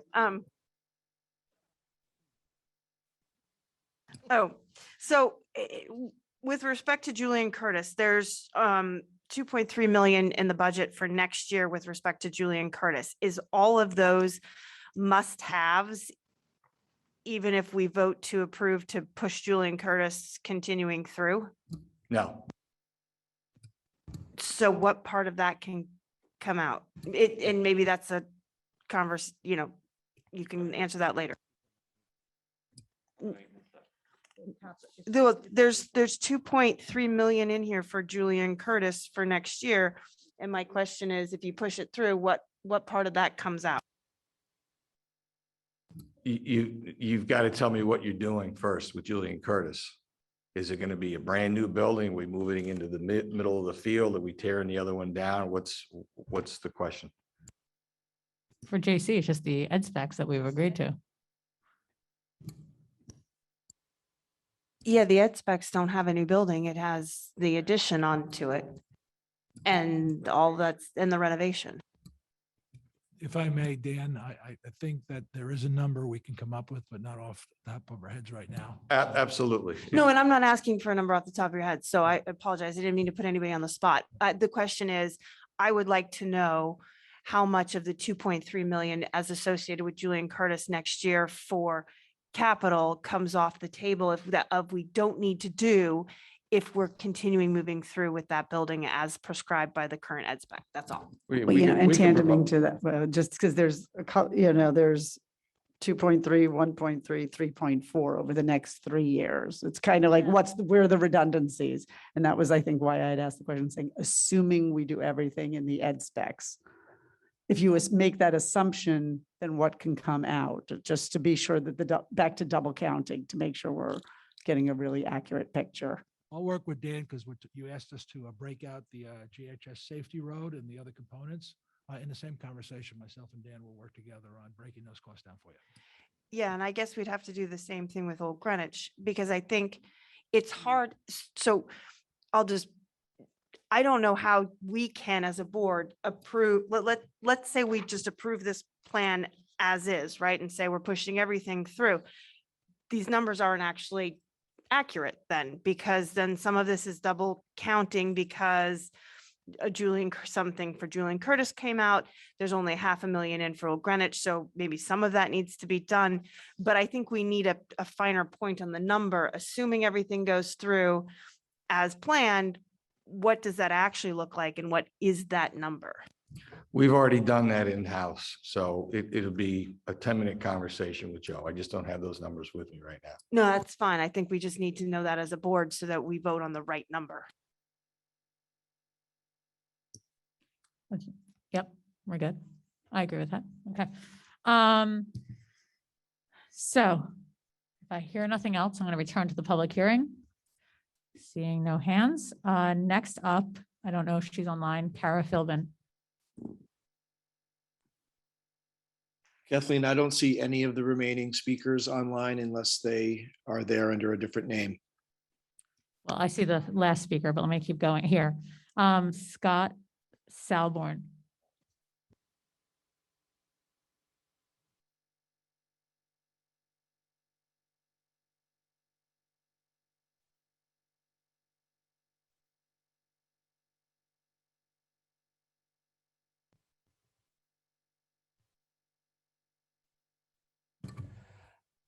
Good evening, Executive Chair, Dr. Jones, GEA colleagues that might still be here, parents and friends of education. I'm Scott Salborn, a 25-year teacher at North Mianus in the ALP program and the senior GEA rep for North Miamis. My purpose is budget. However, with the around the corner reunification of North Miamis, I just want to throw out a few thank yous. Thank yous to the custodial staff, the maintenance department, and Dan, who did the heavy lifting for us. The food service that made sure that all the food was delivered, breakfast and lunch. Our hosts in Stamford, Parkway, Old Greenwich, Coscob were wonderful. Parents who directed traffic and beamed optimism every single day. And finally, the skilled professional bus drivers who shuttled their students for 9 months. I say thank you.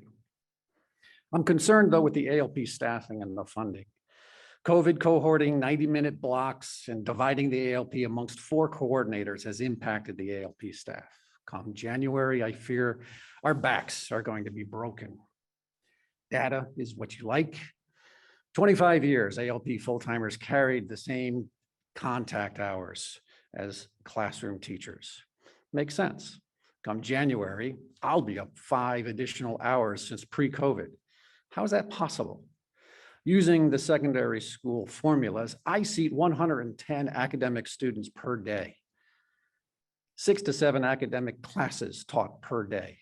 ALP grade level science has increased by 3 hours. There's no interdisciplinary.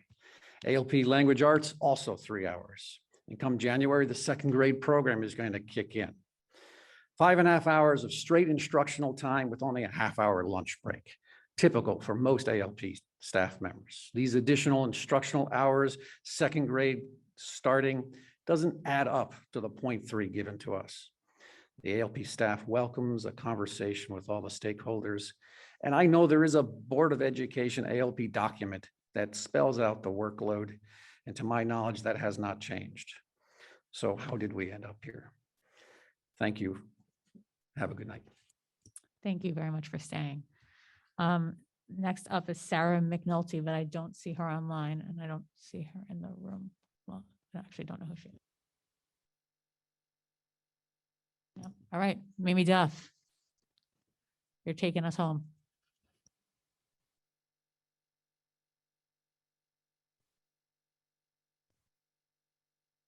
This one? Yeah, okay. Hi. I'm Mimi Duff, and tonight I'm speaking as an 18-year Greenwich resident and taxpayer, and as a working mother of 4 children in our public schools. I have 2 daughters at Western Middle and 2 at Greenwich High School, and they all previously attended Parkway. I'm speaking tonight in full support of the operating and, importantly, the capital budgets for the Greenwich Public Schools. I'm very concerned about the current state of so many of our buildings, the lack of ADA accessibility, essential security, and the many other issues highlighted in the master plan, which was put out in 2017. 4 years have passed, and we have made very little progress in terms of bringing our schools up to current standards, while closing the gap on all the deferred maintenance that has been put off and is currently resulting in so many structural issues across the district. Greenwich is a beautiful town, and for the most part, it's a wonderful place to live. We all look after our homes that our children sleep in at night. And we need to look after our children's home away from homes, where they spend probably the second greatest amount of time learning and thriving. By that, I mean our public schools. Simply put, we need to ensure our schools are safe and accessible for everyone. Investing in infrastructure improvements and the maintenance of the schools in town is of utmost importance, and I believe it will help drive the town's ability to maintain and improve property values and increase the general vibrancy and desirability of our town. We should be moving ahead with the superintendent's proposed 2022-23 operating and capital budget. Thank you for your time. Thank you.